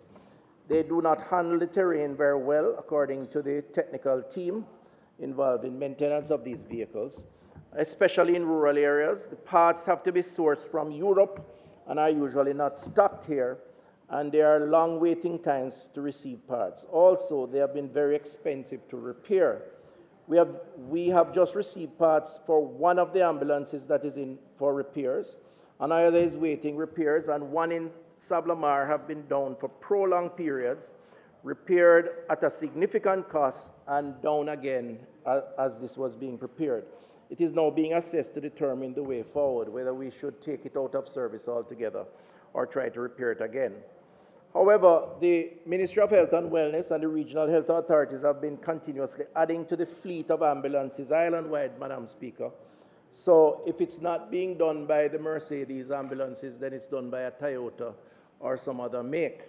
And just to note, in terms of data, there are 58 working ambulances across the regional health authorities, 12 in Sierra, 14 in Nera, 12 in the western region, and 20 in southern region. These number includes the PROMAC working ambulances, which when I checked in a 2017 report, Madam Speaker, we had 42 working ambulances in the regions. So we have actually increased the numbers and continue to increase the numbers. In fact, there are some on order now as we speak. We are now 16 ambulances above what was the case in 2019. Number 4 was the report arising from a review conducted by the Chief Government Anesthetist submitted to the Ministry of Health and Wellness in or about 2021 related to the poor state of intensive care units and HDUs in Jamaica, including those funded under the PROMAC program. And the response is as follows. The government anesthetist presented a document dated 23rd March 2020 based on our internal information, titled Critical Care Plan for the Management of COVID-19 Disease in Jamaica. This document was a proposal as to how, in response to the COVID-19 pandemic, COVID treatment centers and support centers were to be established and how they were to be equipped, staffed, and utilized. We are not aware, this is from my team, that there is a 2021 document that is being referred to in this question, but certainly a 2020 document. And the question B is, if so, what steps have been taken to address the issues and concerns raised in that report? In preparation for the anticipated increase during the COVID-19 pandemic in cases requiring respiratory support to MOHW, we put plans in place to, 1, increase ventilator capacity, which we did, well over 100%, and that has been discussed before. Increase number of critical care spaces, which we did through the COVID wards and some of the other makeshift arrangements, some of which were accounted for in my previous comments. And increase availability of oxygen, which we did for the most part, working with the sole supplier, and subsequent to recently, post-COVID, of course, we now have at least one additional independent supplier, which is based at St. Anne's Bay Hospital. Question C, if any such steps were taken, why has this not averted the current crisis of elevated levels of maternal, infant, and neonatal mortality affecting the health sector? Answer, factors affecting maternal, infant, and neonatal mortality vary and not only dependent on the availability of a high dependency or intensive care space. Maternal deaths are a Class 1 notifiable event and are reported to the National Surveillance Unit. Each case is investigated to determine any factors that may have contributed, Madam Speaker, to a poor outcome so that the issues can be addressed. A 4-delay model is used to classify the contributing factors. Delay 1 has to do with seeking care, delay 2, reaching care, delay 3, receiving care, and delay 4, receiving appropriate care after reaching the health facility. From our analysis, delay 1 and 4 are most frequent. The Ministry of Health is taking steps to address these issues, Madam Speaker, in the following way. And so, in other words, how the data is classified based on the investigations after the fact, case by case, is to determine where the central challenge lay in terms of the risk to the mother or the child. And those 4 categories are classified, and then steps are taken depending on where they fall to correct the situation. And we have found that delay 1 and 4 are most frequent. So initiatives in response to delay 1, revision of the patient-held maternal record book with guidance to mothers when to consult their healthcare provider urgently. Health education sessions are conducted at all public antenatal clinics where pregnant women receive care across the nation. Procurement of consultancy services is underway for the development of and implementation of a 15-month national antenatal care and well-being communication campaign to raise public awareness on the warning signs in pregnancy and the need to seek care early. An introduction of the Snuggle Nest initiative in 2023 to provide incentives to pregnant mothers to seek antenatal care early and frequently. So delay 1 is basically persons showing up late. And by then, and believe me, it is a challenge. I toured Victoria Jubilee about a year ago. I've been there since, but just to look at a few of the concerns there and found a number of patients, according to doctors, who turned up either through acts of self-inflicted forced abortions, or certainly attempts at it, and then having hemorrhaging and so on, and where their lives were at risk, and the doctors having to take corrective action, which could lead to some of that mortality data, for the child at least. And in some instances, particularly experienced mothers, those who have had children before, turning up for the first time at the hospital to have the baby when the baby was literally coming out. So you don't know if the baby is upside down, you don't know if the umbilical cord is around the neck, as sometimes will happen, and it's high risk. And so part of the challenge as it relates to delay 1 is to try and educate, inform, persuade, motivate expectant mothers to attend clinic every month for the period leading up to pregnancy to delivery. And then, of course, understanding their particular issues, whether they are hypertensive, they're diabetic, if the baby is coming out, is being developed normally, so that it reduces the risk. So that's what delay 1 tries to address. Initiatives in response to delay 4, implementation of updated delivery books that capture near-miss cases data for analysis of serious pregnancies related to outcome.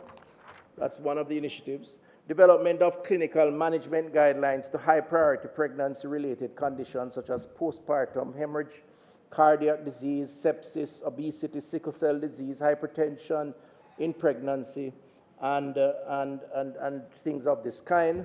Training in clinical management of emergency obstetrics conditions, including simulation exercise for postpartum hemorrhage, which is one of the frequent causes of maternal deaths. Institutional simulation sessions are being conducted quarterly currently. Introduction of the point-of-care butterfly ultrasound machine for obstetrics care to facilitate early detection and intervention of life-threatening conditions. That's a portable machine that is able to give you a quick read.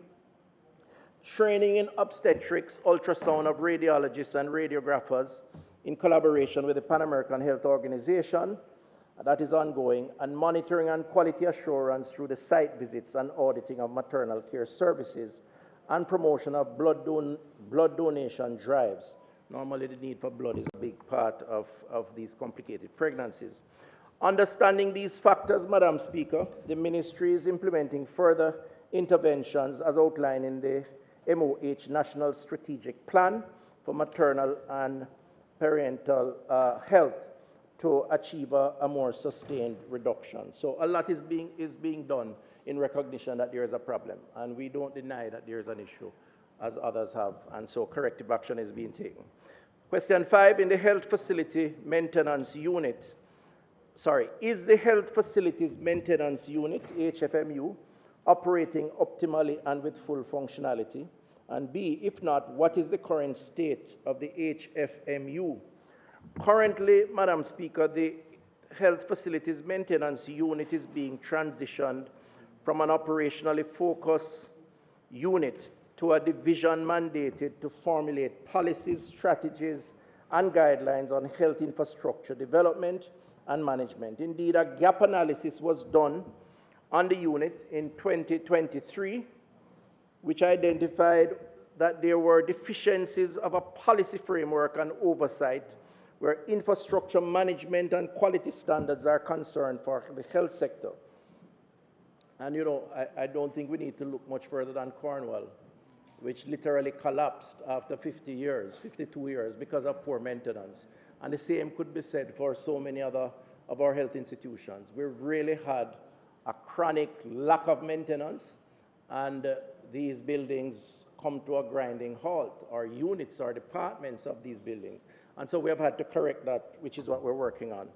In addition, with the growing demands of our healthcare system, coupled with the advancement in medical technologies, the ministry recognized the need for strategic infrastructure planning, optimizing infrastructure to ensure the highest level of service support at all aspects of the health system. Therefore, with approval from the Ministry of Finance and Planning, the ministry is transitioning the HFMU to a new dispensation, Madam Speaker, which is the Health Infrastructure Planning and Project Management Division. That's a new unit, and that unit will plan to maintain and to get the useful life of each piece of infrastructure that we put in place.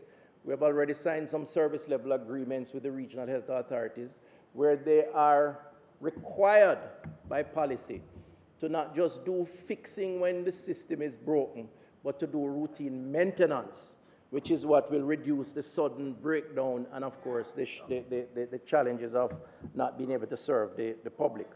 In this new dispensation, the division will be responsible for providing high-level guidance on the development and management of health infrastructure, the development, implementation, and maintenance of central standards and quality framework that undergirds biomedical engineering, and health infrastructure planning, policy programs, and the delivery of projects. In addition, this new division will lead on the monitoring and evaluation of standards and procedures for biomedical equipment and of the health infrastructure maintenance. Within that framework, work has already commenced, Madam Speaker, colleagues. In 2023, the ministry implemented a new medical equipment management policy that addresses equipment maintenance issues affecting health service delivery. Additionally, several other standards to govern health infrastructure and facilities maintenance were developed and are currently in draft. These include health infrastructure building guidelines, built environment and electrical maintenance management manual, and the smart health facility policy, some of which is being implemented as we speak. So it's a real comprehensive approach, a change in the approach, and let's face it, this government is spending more money today to build out health infrastructure than any other government in recent memory. I don't think that's debatable. I mean, it's dollars and cents. We just launched a health center in members in Old Harbor, right? $930 million. That's under the IDB, World Bank, IDB, GOJ, and EU program. That is going to mean a comprehensive health center, more space, pharmacy, telemedicine, digitization, and Madam Speaker, we really should not be building out all of this and not have a maintenance arrangement. We must get value for money. It's the taxpayers' resources. So I'm sure the members on both sides will agree with me on this. So this is why we have had to use this approach.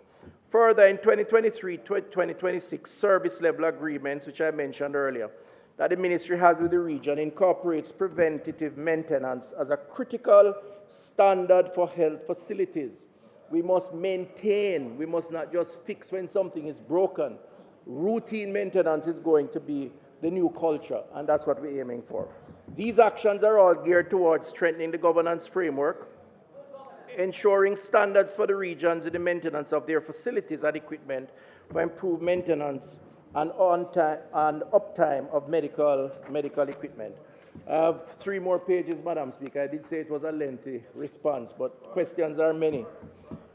C, has the HFMU been able to maintain the machinery and equipment so as to ensure the continuous and efficient delivery of healthcare in public hospitals in Jamaica? Madam Speaker, an objective response would be that there are a number of areas of deficiencies.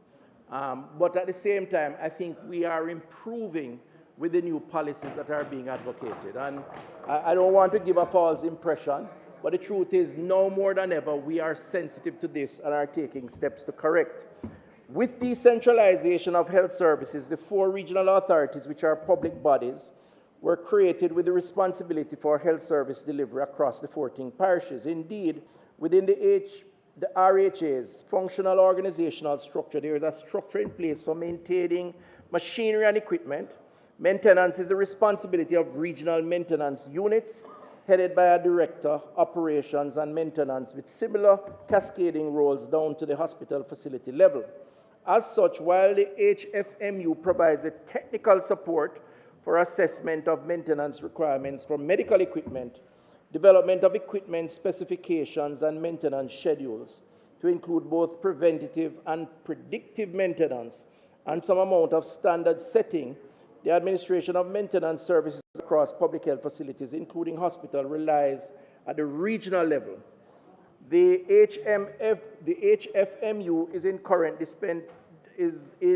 its current dispensation, carries out its function as best as possible with the resources that it currently has, ensuring that equipment and infrastructure meet safety and operational requirements and adheres to national and international standards for the healthcare facilities maintenance, and that the equipment is maintainable.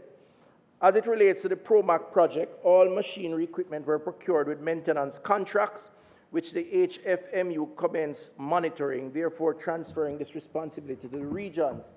We should know too that in another month or 2, we will announce the results of a tender process that for the first time we'll see as a general policy the health services leasing equipment with a maintenance schedule and with a life cycle approach where the equipment will be depreciated over its useful life and then replaced.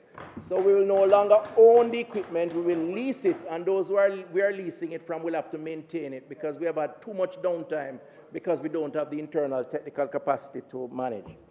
As of June 1, 2024, how many ICU and HDU beds were operational island-wide, not counting makeshift recovery room spaces? I could interpret this as almost a trick question, Madam Speaker, but I'll give the benefit of the doubt to the questioner around makeshift recovery rooms. Anything that saves lives, saves lives. And I did say in my previous responses that we do convert depending on the need and the peak demand at any point in time. So I wouldn't discount the value of so-called makeshift recovery rooms. As long as you recover, then it's a good thing. But nevertheless, the ICU offers the highest level of care for critical ill patients with multiple organ failure. The HDU, high dependency unit, is an intermediate between the ICU, intensive care unit, and the ward that offers increased care and support to patients who have failure or impending failure of one organ system. There are, Madam Speaker, some 87 functional critical care spaces, ICU and HDU beds. Of these, 53 are neonatal critical spaces, 34 are critical care adult spaces. Other critical care spaces are available in hospitals and can be used when equipment and staff are available. Some spaces will not function if equipment are out for repairs or maintenance, and this happens periodically.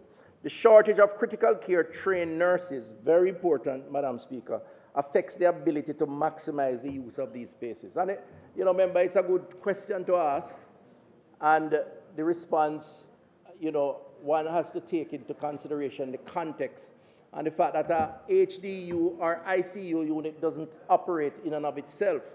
The most important variable there would be the people who are manning it.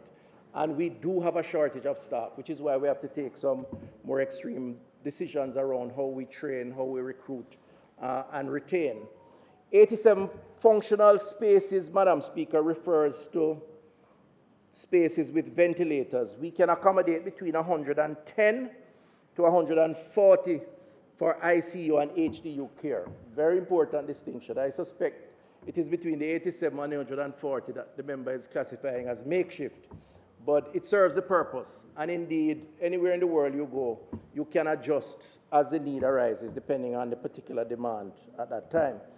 A limiting factor is the shortage of critical care nurses. In 2019, just to be clear, Madam Speaker, a review had shown that there were 24 functioning ICU and HDU spaces across the region. So if you want to compare now with back then, we're moving from 24 to at least 87, possibly 140. That is probably a 400 to 500% increase, which is a good thing, in that shows that we're making progress in terms of the provisions. Now, the question is this enough? And the member asked that, what number of operation ICU and HDU bed does the minister consider to be necessary and acceptable for the population of Jamaica?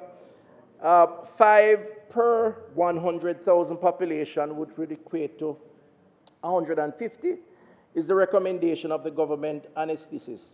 Now, this recommendation is based on composite recommendations from critical care experts, which acknowledgement that this is within the constraints of resources limited environment.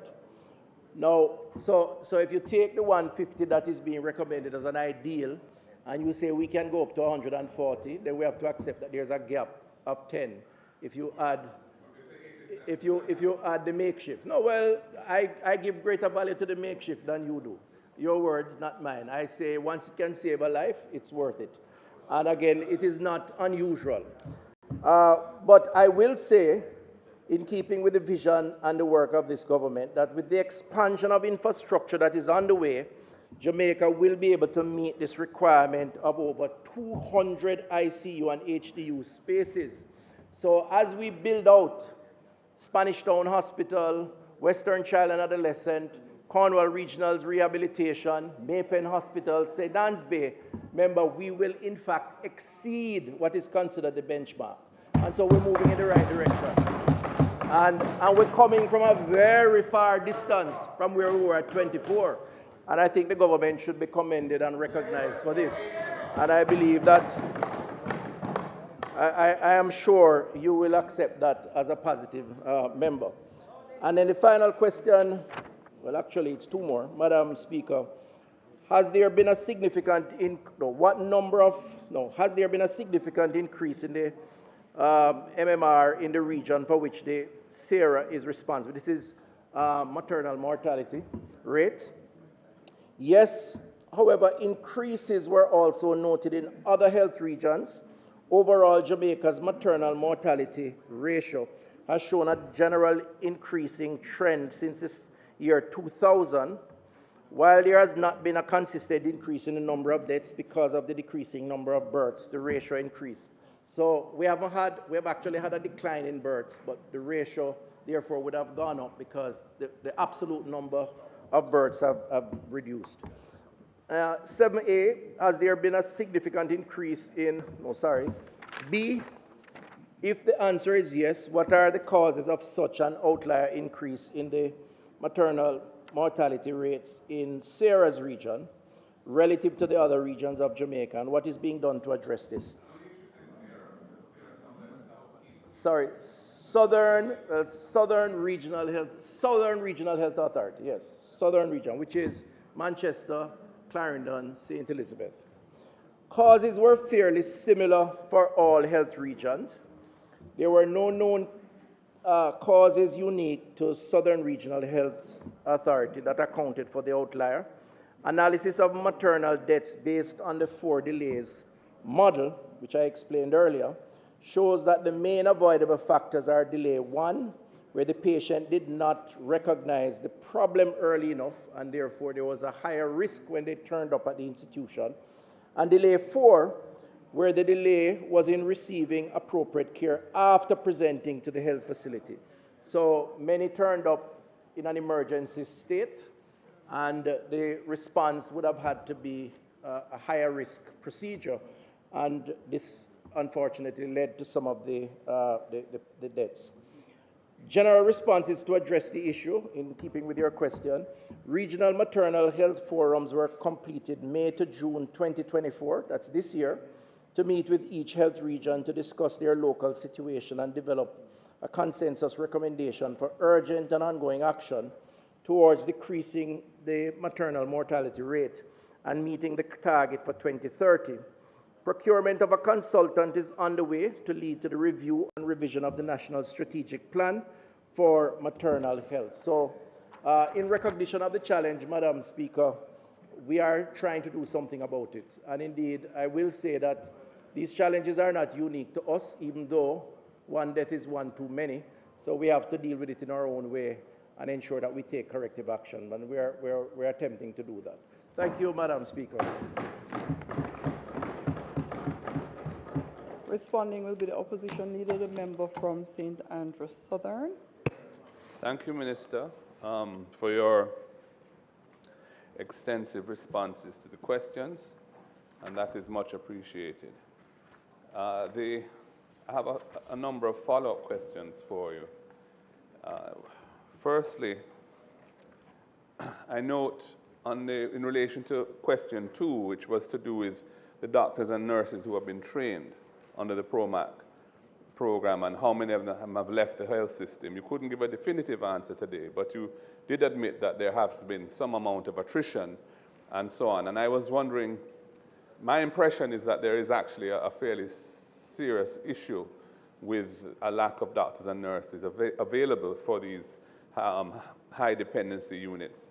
And I was wondering why the government has not sought to bring in specialists from Cuba to address this specifically, because there have been instances in the past where specialists from Cuba have been brought in to address those kind of shortages. So I was wondering why that hasn't happened in this particular area. The other question I have, or the next question I have, is in relation to question 3, to do with ambulances. And you indicated that there are 58 working ambulances across the regions now. And my question to you is this: how many of these 58 ambulances are actually used to transport patients?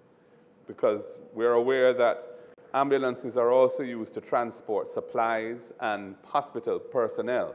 So how many of these 58 is actually available for transporting patients who need to be transported?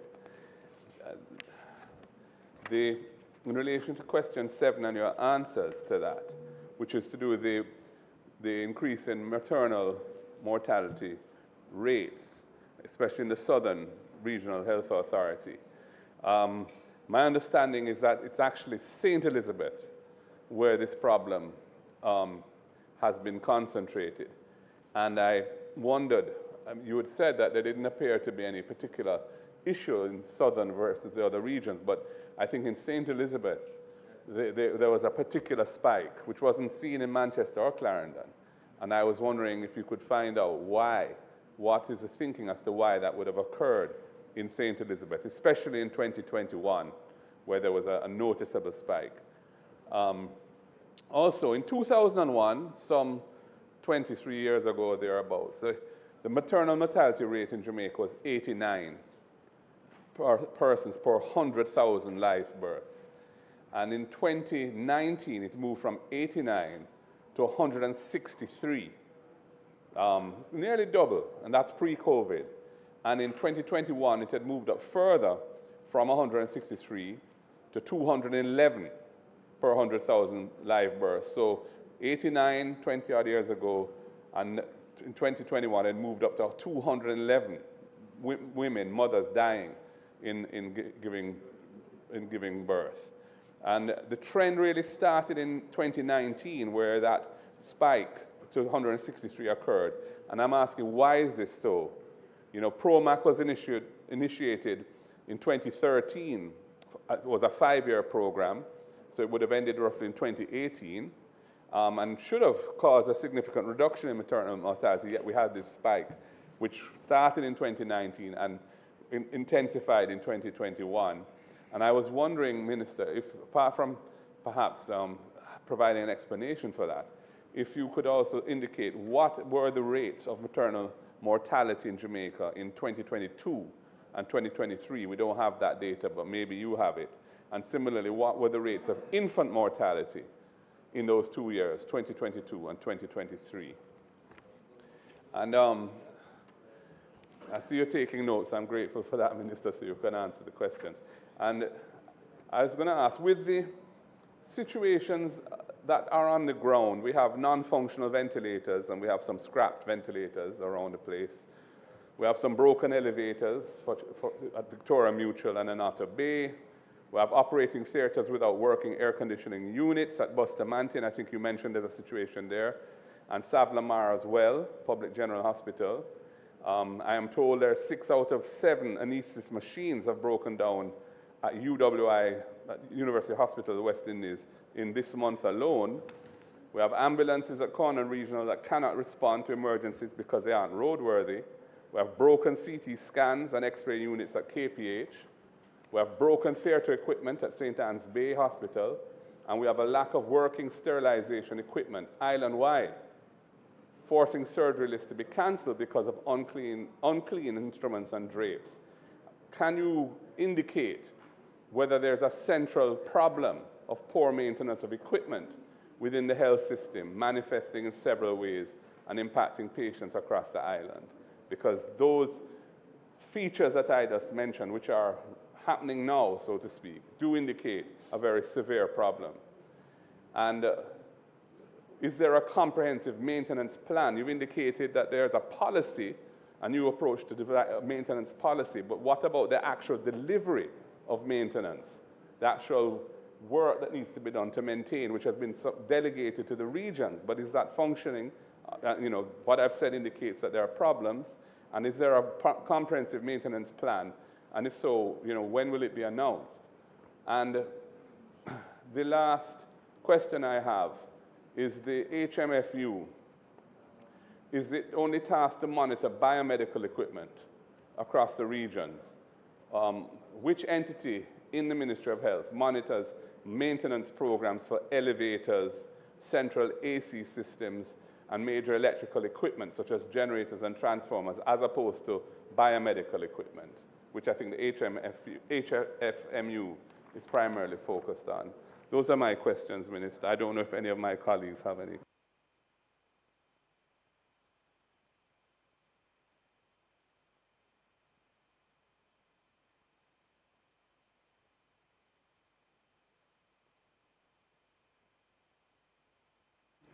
I'm just referring to the standing orders because I found that substantial questions were already asked, and I'm not necessarily hearing additional questions being asked for clarity. So I am gonna, as I said, opposition leader, I was just consulting the standing orders. Okay. So, Minister, you may now respond. I see the mic on the member from St. Mary's Central. Seems to have a question as well. Thank you for the guidance, Madam Speaker, always appreciative. And you're correct, some of these questions will require a written response. I don't have some of the data that you've asked for, but just to quickly run through attrition and the importance of having the people. You're right. You're correct. I mean, you're only repeating what we have said, yes. In fact, a team was in Cuba last week, actually adding to the recruitment. We have over 300 Cubans here.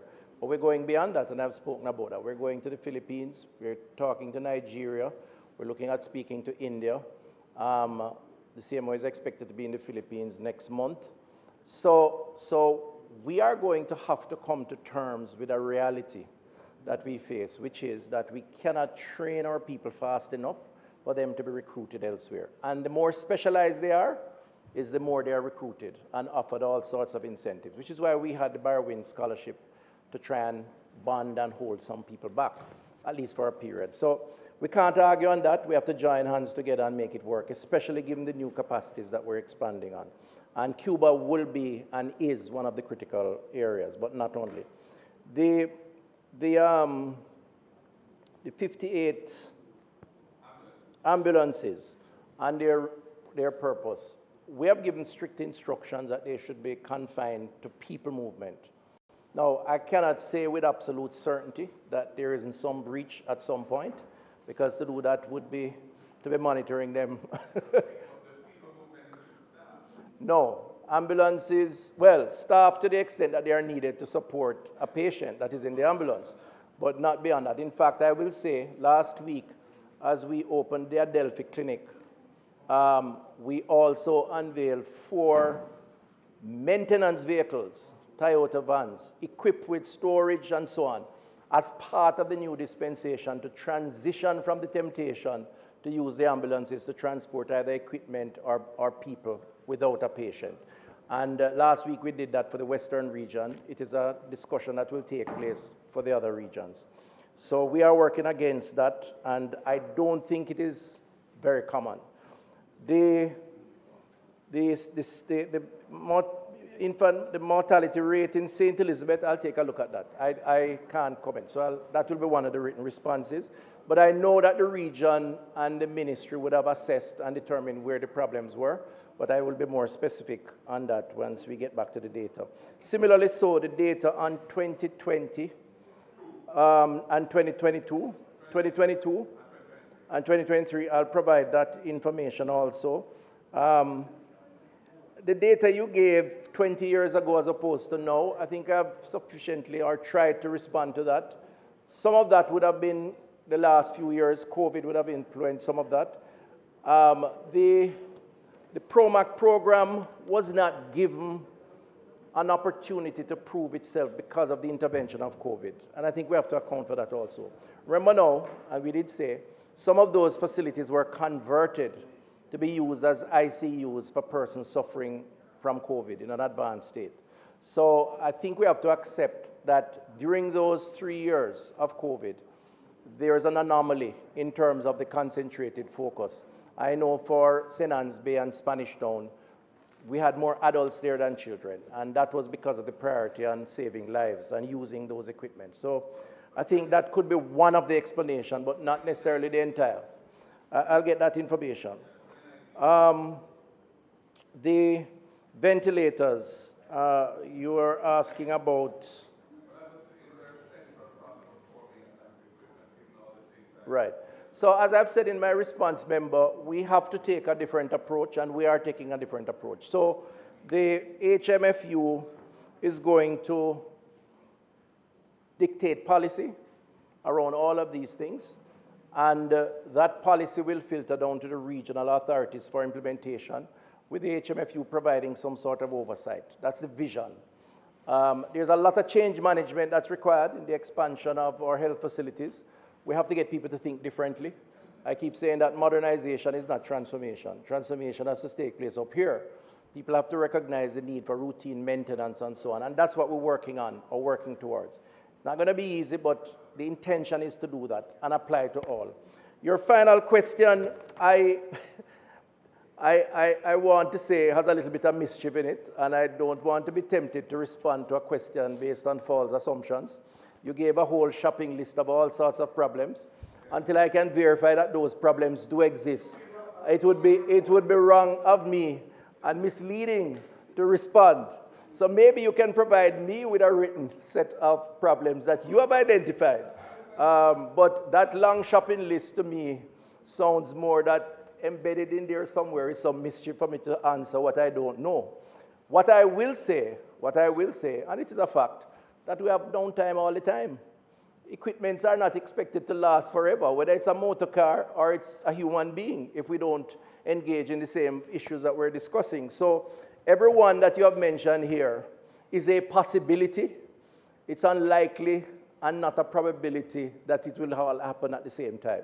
And once it happens, we try to address it. And I think that is the best that can be expected as we work out the system to modernize it. But I'll provide the written answers for you for those questions that I can't respond to. Thank you, Madam Speaker.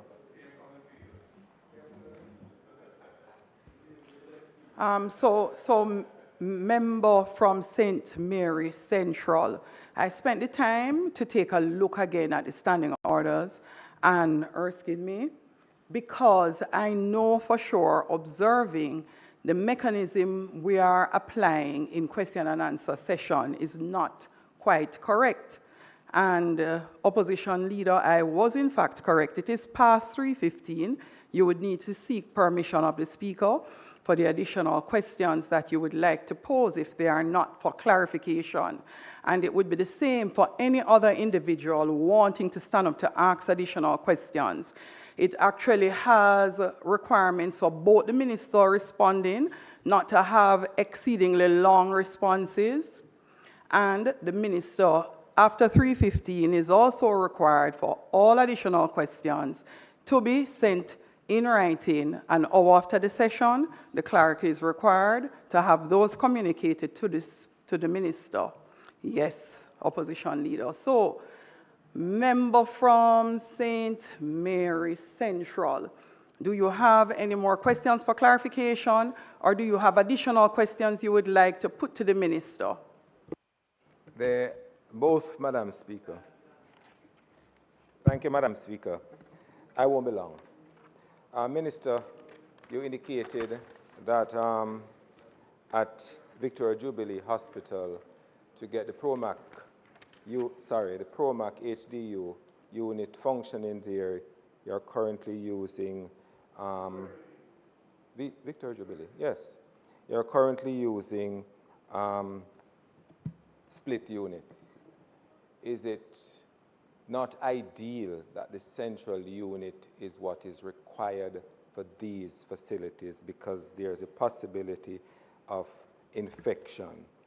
Second question, Mr. Speaker, Madam Speaker, I'll go back to St. Elizabeth, Mr. Minister, and you tabled this booklet in the Parliament in your sectoral presentation, which definitively indicated that St. Elizabeth was the major hospital in the southern region, which was having increased mortality. The truth, though, Minister, if you interrogate this book, you find that all the hospitals in parishes such as Trelawney, in Portland, in St. Elizabeth, which does not have the facilities of qualified doctors, you have an increase in mortality rate. Minister, you indicated also, as the third question, that the delays for delay model that you mentioned in terms of accessing service, which leads to increased mortality, maternal mortality. In most cases, it had to do with hospital care, which is tier 4, for the 4th level. You did indicate in your presentation what some of the measures are to be utilized to cure that. However, if that is the case, as you have mentioned, why is it primarily confined to St. Elizabeth then, if these are some of the things that are missing? St. Elizabeth, why is it, why do we have this increased numbers in St. Elizabeth? And you're doing this as a general thing. Understandably, you're doing it generally, but it means that there's a deficit in St. Elizabeth why we have these numbers. And finally, why they don't do the public education in schools, high schools, for young ladies to know what they should be doing when you know, if they become mothers. yes. And Minister, the final question is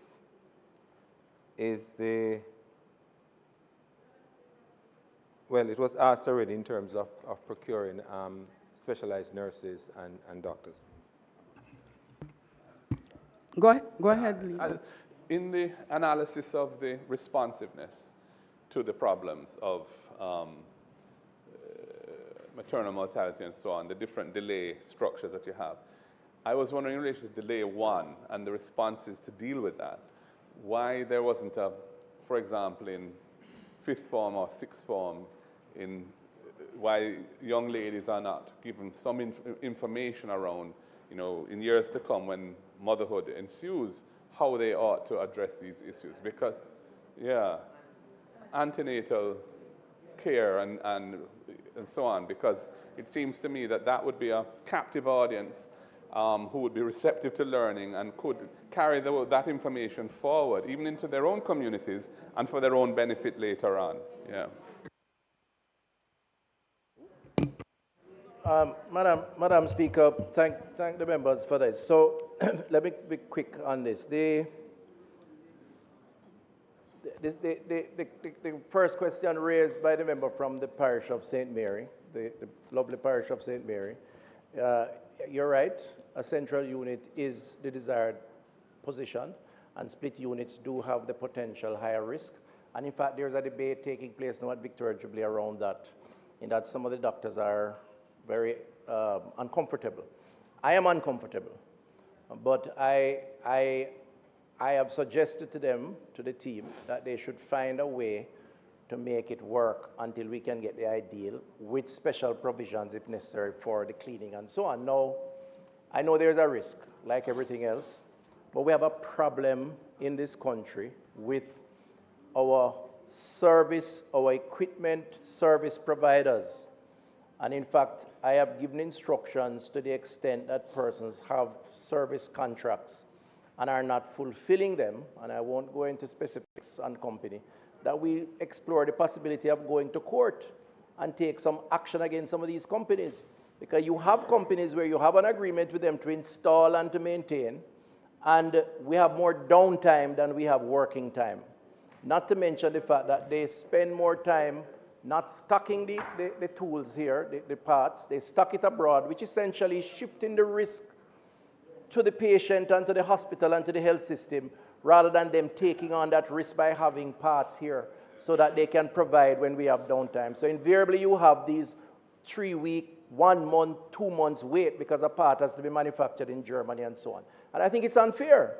And I think we have to now take a collective position on this, and I've instructed that. So the real reason for Victoria Jubilee not up and running is because we have not been able to get the central air system working, and that is a direct function of the technical capacity, which is outsourced to provide that support. And I'm not shifting the blame here because I'm not pleased about it, but it is a reality that we're going to have to face, which we are working on through some of these service level agreements. The second question about not just about St. Elizabeth. Remember, you've answered the question while still asking on St. Elizabeth, which is fine. As I said in my response, it is not unique to southern region. There are other areas, as you have mentioned, that have a similar issue. And the team would have picked up St. Elizabeth, and I'm sure something is happening. I just did not anticipate this question to give you the specifics. Some of those questions may mean more personnel, and some of the other things that we're doing. But I can get some more specifics on that. And then the 4 delay model, you misinterpreted my response. I'll give you the benefit of the doubt that it was a misinterpretation, because my response was clear that the primary cause of mortality would be 1 and 4. So 1 meaning late appearance at the health institutions. And then, of course, the treatment that were received when you had late appearance. This is from my answers. So both two may be connected, because if the risk is higher, yes. Yes. I was actually quoting from your presentation by documents from the Ministry of Health, right, which clearly indicated that level 4 was the greater of the two. Mm-hmm. Okay. Fair enough, but the point I'm making is, which is probably logical to deduce, that if you come in and present late, you automatically qualify as a higher risk pregnancy. And therefore the risk of the worst happening, unfortunately, happens. So you tend to move the numbers up even with the hospital care because of late presentation. So it's a matter of prevention versus cure, and I think we have to do more.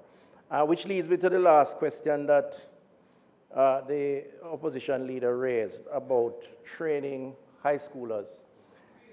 It's a very delicate balance, very delicate balance, and I'll tell you why.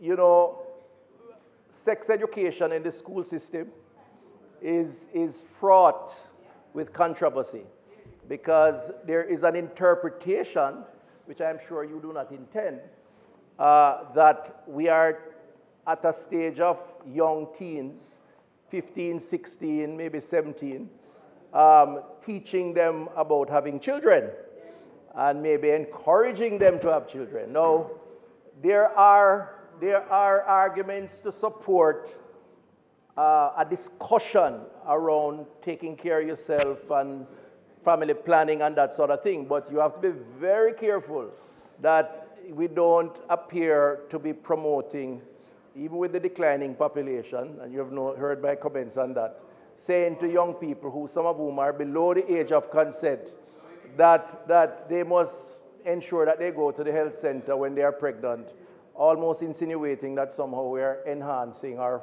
supporting early determination of that activity and that fact, because that could be quite counterproductive, as you would appreciate.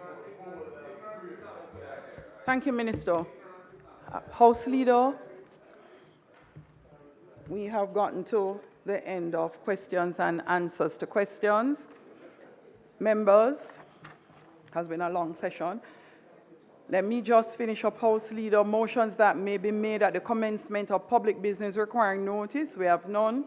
Motions relating to the sitting of the House. Motions for leave to introduce bills. Presentation of bills without leave of the House. First obtain public business. House Leader, Just ahead of your intervention, I'd like to just indicate that public business that it was intended for us to have dealt with some matters in relation to the Ministry of Finance, but we will have those ready for the next sitting of the House in terms of the specific areas that for procurement and so on, which the Minister had indicated. Madam Speaker, the House needs to be further advised, and normally I would do this on the motion of adjournment, but the Deputy House Leader might very well be sitting at that time for me, so I will just make that statement now, that the continuation of the state of constituency debate will resume on the 29th, and that in keeping with our intention to ensure that the debates are concluded in time for the budget call, we are going to increase the number of members who would make presentations on the dates. So we're looking at possibly 4 members per Tuesday leading up to the end of, and also so as to ensure that there is ample time for private members' motion before the close of this session. We would want to ensure even a greater efficiency, as you know, of the use of our time during this period. So, Madam Speaker, that being said, I ask you to continue with the agenda. House Leader, one member wrote requesting to make a personal statement on adjournment.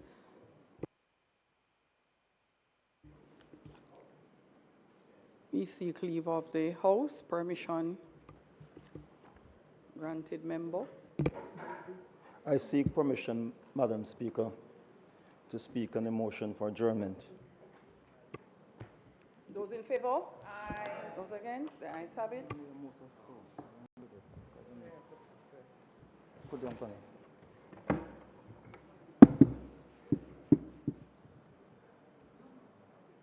Madam Speaker, the statement released by the Integrity Commission in response to my request in Parliament that an audited report be laid in the Parliament before any more funds are made available to them, and that they must be held accountable just like any other ministry, department, and agencies. The annual audit report referred to by the Integrity Commission in its release is a mere financial statement of the Integrity Commission, financial transaction, and financial position, as it is not an audit of this critical government agency. What I demanded is a full compliance value for money audit of the Integrity Commission. Member.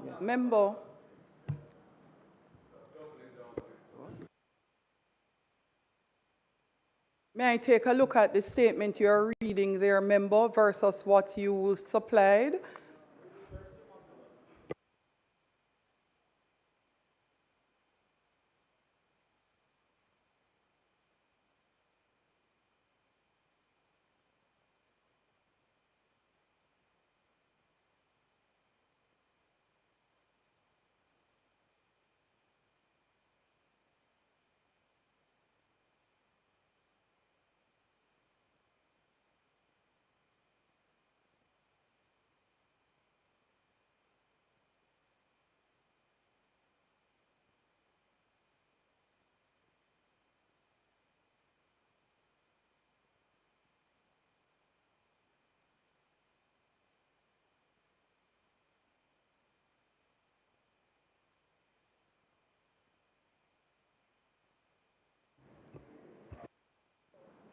I wanted to be clear because the members started by speaking about a statement on the adjournment of the sitting, but you had mentioned it's a personal statement. The member made a request for a personal statement to be made prior to the sitting of the House today. I reviewed the statement and made certain suggestions as to items that should be removed from said statement by the member, which took some time. The member is being allowed to make the personal statement as it is in response to comments made by him in the House, and about him, which he would want to seek leave of the House to have clarified. And so the leeway is being granted to the member to do so. So, member, I wasn't hearing you very clearly when you started, and I want to ensure that you do not utter one word that you had not sought permission to have approved prior to commencement. And I would like to be able to follow along. So, member, could you please start? Member, could you please start at the beginning? Thank you.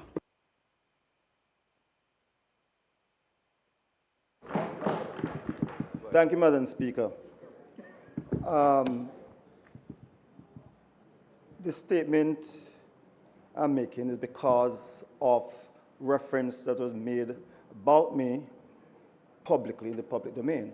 So I wanted to respond to that. Yes. And I said, let me start there. The statement released by the Integrity Commission in response to my request in Parliament that an audited report be laid in Parliament before any more funds are made available to them.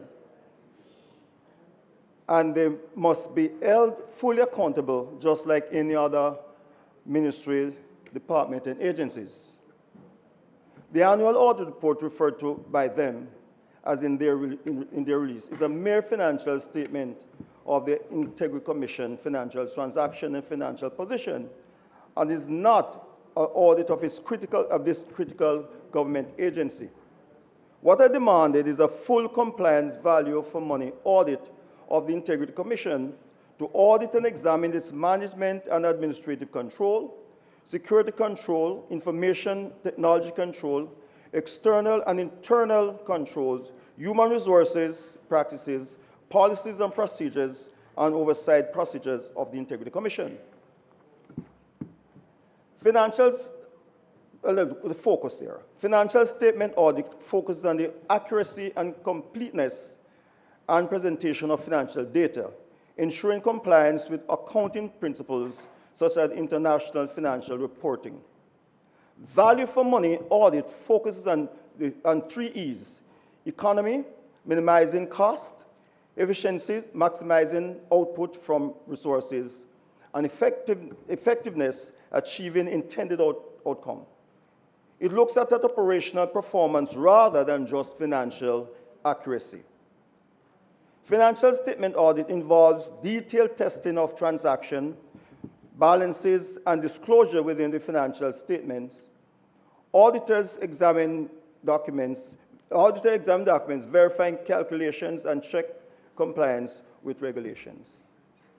Value for money audit involves reviewing programs, projects, and procedures to evaluate how well resources are managed. Auditors analyze performance metrics, review operation, and interview stakeholders to assess the effectiveness and efficiencies of the resource utilization. Financial statement audit results in an audit opinion on the fairness and accuracy of financial statements. Value for money audit provides recommendation on how the organization can improve its operation to achieve better value for money, often with emphasis on public sector accountability. A financial statement audit ensures the reliability of financial reporting, while a value for money audit focuses on operational performance and the prudent use of resources. The Auditor General serves as a commissioner of the Integrity Commission, and is therefore not independent of Integrity Commission, and is complicit in what is being perpetrated by the Commission, and should know that what was provided to Parliament by the Commission is not an audit report as is required. I have stated repeatedly, and supported by legal research, the inclusion of the Office of the Auditor General as a member of the Commission compromises the constitutional role, function, and duties of the Auditor General as is set out in Section 120, 121, and 122 of the Constitution of Jamaica. And the Financial Administration Audit Act. The role and function, duties, and responsibility of the Auditor General are spelled out in Part 4 of the Financial Administration and Audit Act. The Constitution and the Financial Administration Audit Act make it abundantly clear that the role of the Auditor General is to audit all organs and bodies of the state, and is constitutionally required to present the auditing report to Parliament. It is inconsistent with the foregoing constitutional provision, and indeed would compromise the Office of the Auditor General in its performance of the duties and the carrying out of the office's responsibilities for the persons occupying that constitutional position to sit on. Be an internal part of and participating in the deliberation of a body which the Auditor General is required by the Constitution to audit. Furthermore, the Auditor General is constitutionally required to present the audit report to Parliament. It is clearly untenable for the Auditor General to carry out an audit of a commission of Parliament of which the Auditor General is a member. The foregoing interpretation of Section 122 a statement of a personal nature must not be one that provokes controversy in its nature. And to get into the issue of the constitutionality of the role of the Auditor General in relation to the operations of the Integrity Commission, and in fact, the member last week when he spoke, it wasn't about the operational efficiency of the Integrity Commission. It was about the non-tabling of audited statements. So I think he's gone way out of the bounds of what is permissible under a private statement. Thank you, House Leader. Madam Speaker, I think we're not making a controversy of we're not making a controversy at all of the point of order that the member actually spoke. I'm indicating, however, that the right of the member to make a statement in relation to matters that are of personal importance and interest to him is preserved is preserved in this honorable House. And therefore, I think it is correct that he should be allowed to complete his statement.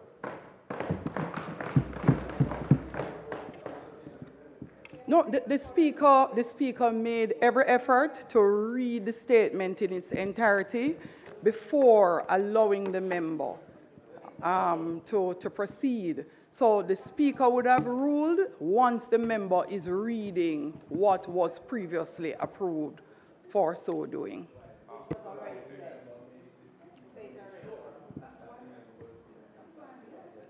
The foregoing interpretation of Section 122 of the Constitution of Jamaica is clearly correct as subsection 4, subsection B of Section 122 states that the Auditor General is to be audited and reported on by the Minister of Finance. All the reports of ministries, departments, and agencies are required to be tabled in Parliament, not audited financial statements. Financial statements do not speak to the procurement procedures of the Integrity Commission. The performance audit that looks at an entity's overall operation and its effectiveness, and an audit report generated which contains the auditor's opinion or concern. What I asked for was a value for money audit, given the billions of dollars being spent by the Integrity Commission. This year alone, they were given over $2 billion. Member, that is not in the statement. Yes, if you look at the bottom, I've written that there, the one I give you. The Auditor General, being a commissioner, places us in a position where the Auditor General, who is one to conduct such an audit, cannot do so in the case of the Integrity Commission due to this conflict of interest. What this means is that the auditor, to conduct the value for money audit, must be selected by the Parliament Oversight Committee and not the Integrity Commission itself. All the posturing, misinformation, misleading statements, or the denigration of members of Parliament and insult by the Chairman of the Integrity Commission can never and will never deter me from demanding an audit report for the Integrity Commission before any more funds are provided by Parliament to this entity. As a duly elected member of this honorable House, representing the interests of the people of Jamaica, I will speak my mind fearlessly but respectfully, regardless of the disrespect or misrepresentation that others may attempt to insinuate. Thank you, Madam Speaker. House Leader. Speaker, it's not intended to do any further business today. I therefore beg to move that the House be adjourned until Tuesday, October 29, when we will have the continuation of the State of Constituency debate. May it please you, Madam Speaker. Thank you, House Leader. Members, the question is that this honorable House do now adjourn for Tuesday, the 29th of October at 2 p.m. sharp, where the State of the Constituency debate continues. Those in favor? Those against? The ayes have it. This honorable House now stands adjourned.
Jamaicans, practice proper disposal of garbage, and if items can be reused, recycle them. We all have a part to play in protecting our environment from pollution. We are building Jamaica. Love is love. But sometimes love isn't what we think it is. Just this once, why can't I come first? I know you love it, but love is supposed to be good for you, Annie. Sometimes you have to fight for love. I like you, Annie. I get the whole being in love with a wrong man thing. Wait, you mean me? Yes, Danny. I mean you. You really don't need this man. I don't understand how you can even just up and leave us during this storm, Stanley. I need you here. I'm not leaving here without you. Sometimes you have to fight for yourself. When there's trouble in paradise, what do? Mirrors in Paradise, Sundays at 8 p.m. and Fridays at 8:30 p.m. right here on PBCJ, the People's Station.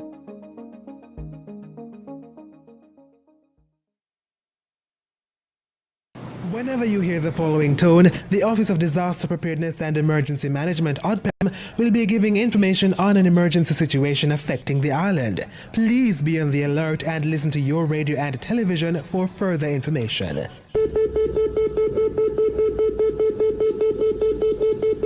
This was a test of the emergency alert system, brought to you by ODPEM. It reveals our biggest problems and goals, our plans to fix them, and what to prioritize. We can even call it a promise book of what will be done to improve our lives. Now, let's talk about the 4 stages of the budget cycle so we can understand how it works and get involved. Stage 1, planning and review. The Ministry of Finance sends out a budget call to every ministry, which outlines the priorities and constraints to guide how those ministries prepare their budget. After ministries submit their drafts, the Finance Ministry reviews, compiles, and sends them to Cabinet for review and approval. Stage 2, parliamentary debate and approval. The Finance Minister tables all budget documents in the House of Representatives. The Standing Finance Committee, which is all 63 MPs, sits to examine the budget documents, and each minister presents their budget and answers concerns the committee has. The committee's report is then tabled in the House, followed by the estimated expenditure, which is tabled as legislation called the Appropriations Bill. That's right, the budget of Jamaica is law. The budget debate formally opens. We have presentations from the Minister of Finance, the Prime Minister, Opposition Leader, and the Shadow Finance Minister. After their presentations, our MPs vote for or against approval. Like all legislation, it goes to the Senate for their approval and then to the Governor General for his royal assent.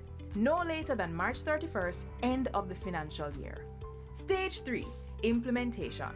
The new financial year begins and approved budgets are sent to ministries. Collecting taxes, borrowing loans, and receiving grants begin. And so does the spending. Stage 4, budget oversight. Now, this is where citizens don't need permission to get involved. Throughout the year, operations and spending are assessed by internal auditors and the Auditor General's department that makes sure public entities are compliant with laws and that their financial reports are accurate. All Auditor General reports are submitted to our Parliament's Public Accounts Committee for review and cross-examination of public officials. The Ministry of Finance, Integrity Commission, and MOCA also monitor government spending to guard against poor financial management and corruption. It is our job to review these reports, check the findings in the newspaper, and look up if breaches are fixed at jampja.org. If not, ask your MP what he or she has done to ensure public officials are held to account. No more 9-day wonders. So, did the government follow through on their spending and investment promises last year? What promises will next year's budget have? How will they affect you, and how can you ensure that you get what is promised? For access to the national budget, check out JAM's easy digital version and contact info for your MP at jampja.org. Then link your MP and see what progress is being made throughout the entire budget cycle. Support JAMP. Let's do our job to make Jamaica land we love, Jamaica land we own, and Jamaica land we run well. A message from the Jamaica Accountability Meter Portal, funded by the European Union in partnership with the Private Sector Organization of Jamaica. Apply to the Heart NSTA Trust. Learn a new skill and expand your horizons. Your government has made it completely free to you. Can you imagine getting a marketable skill for free? Your government has made it possible for anyone wanting to learn a skill to get free training through the Heart NSTA Trust. Learn a new skill and expand your horizons. Good things are happening in Jamaica. Our unemployment remains the lowest it has ever been, which means more Jamaicans are working and can provide for themselves and their families. Your government is building Jamaica. Every student attending Heart NSTA Trust under the New Care Initiative will get $15,000 each month to help cover their travel expenses to the Heart School they're attending and get an extra $13,000 each week while they're training. The proceeding was brought to you by the Office of the Prime Minister.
Luca! I wonder if Grandpa's precious treasure was hidden here. This is a good place to hide something. It's hard to find. Let's get some tools and start getting rid of these weeds. From the photo, this place looks like a football field. I really want to play football. Me too. A precious treasure? Luca's grandpa left him a treasure? Is it really buried somewhere amongst these thick weeds?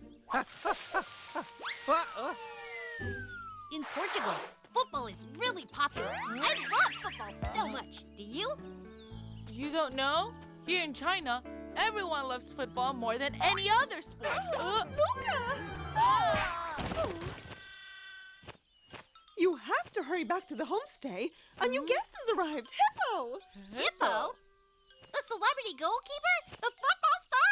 Yes, right. Huh?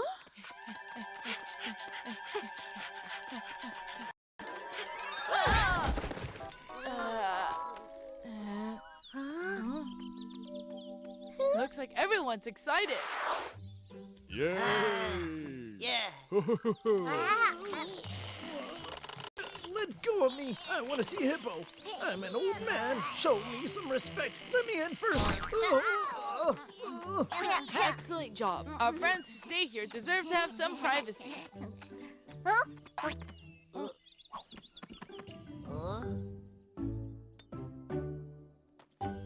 Mr. Hippo, welcome to our treehouse. This place is really amazing. I heard that it was the best place to come and relax. Is that so? Who told you that? Mr. Ape told me that. Just now, actually. I'm He. This is my friend Luca. He's from Portugal and a football fan. I always love meeting football fans. You see, he is one of your most loyal fans. All right, how come you're free to come here to the treehouse now? It's the off season now, so I wanted to find a quiet place to relax a while. My grandma took me to watch you play. That was the best day of my entire life. Haha, thank you. Hey, I want to watch you play too. We haven't played football around here since the football field became overgrown with weeds. That grassy area? Next to the hill? I was gonna do weeding there. You have a field out here? I don't mind playing a game. But I'm afraid that it'll take weeks to pull up all the weeds covering the field. Oh, no. We don't need such a long time. Who wants to watch people play football?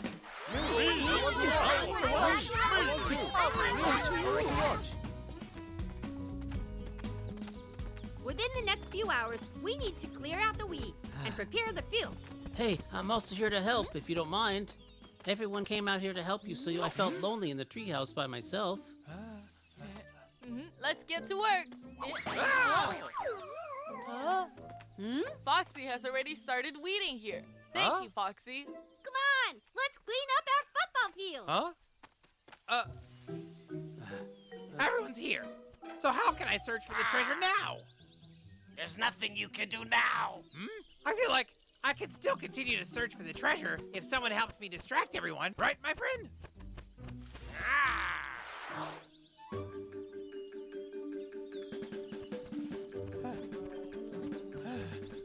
There's nothing here at all. Did you search in the cave for it? Huh? Haven't checked there. Huh? We finally have a football field. Come on, let's play a game of 3-on-3 right now. The red team will have me, Rabbit, and Mr. 8, who will be our goalkeeper. The blue team will be me, goalkeeper Hippo. Me. Foxy. Me? Why choose me? To reward you for your help. You were the first to start weeding here. Now you can bring the ball to the field. Huh? That's great, Thank you.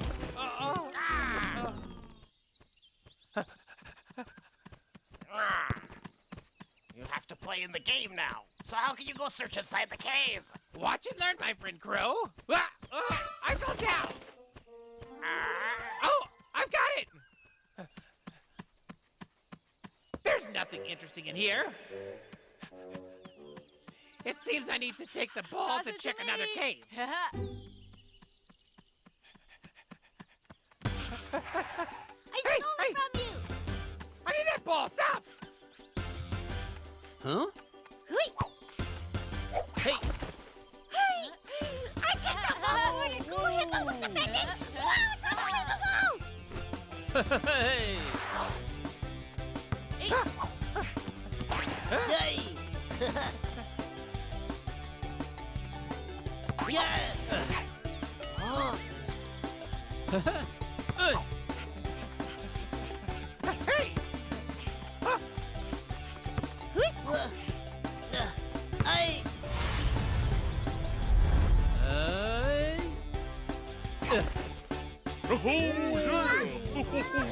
Go team, go! It's now halftime. Change sides and have some snacks.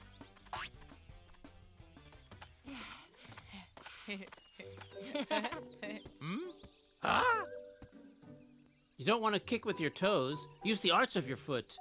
This will give you more control over the ball's direction and arc. Yay! Just like that. Great job. Yay! You really know a lot about how to score goals. I think you should play as a striker. If I could, I would be so happy. But why can't you? See, because of my large size, everyone thinks being a goalie is the best fit for me. But I've always dreamed of being a striker and scoring goals. Hey! Hey! What do you think, Haha? Is there anything we could do to help? You're right. There's something we can do to help. Blue team has a player. Adjustments. Now, Hippo will play striker. Me? Wow, I really want to be a striker, but who will be goalie then? Me! I'll be goalie.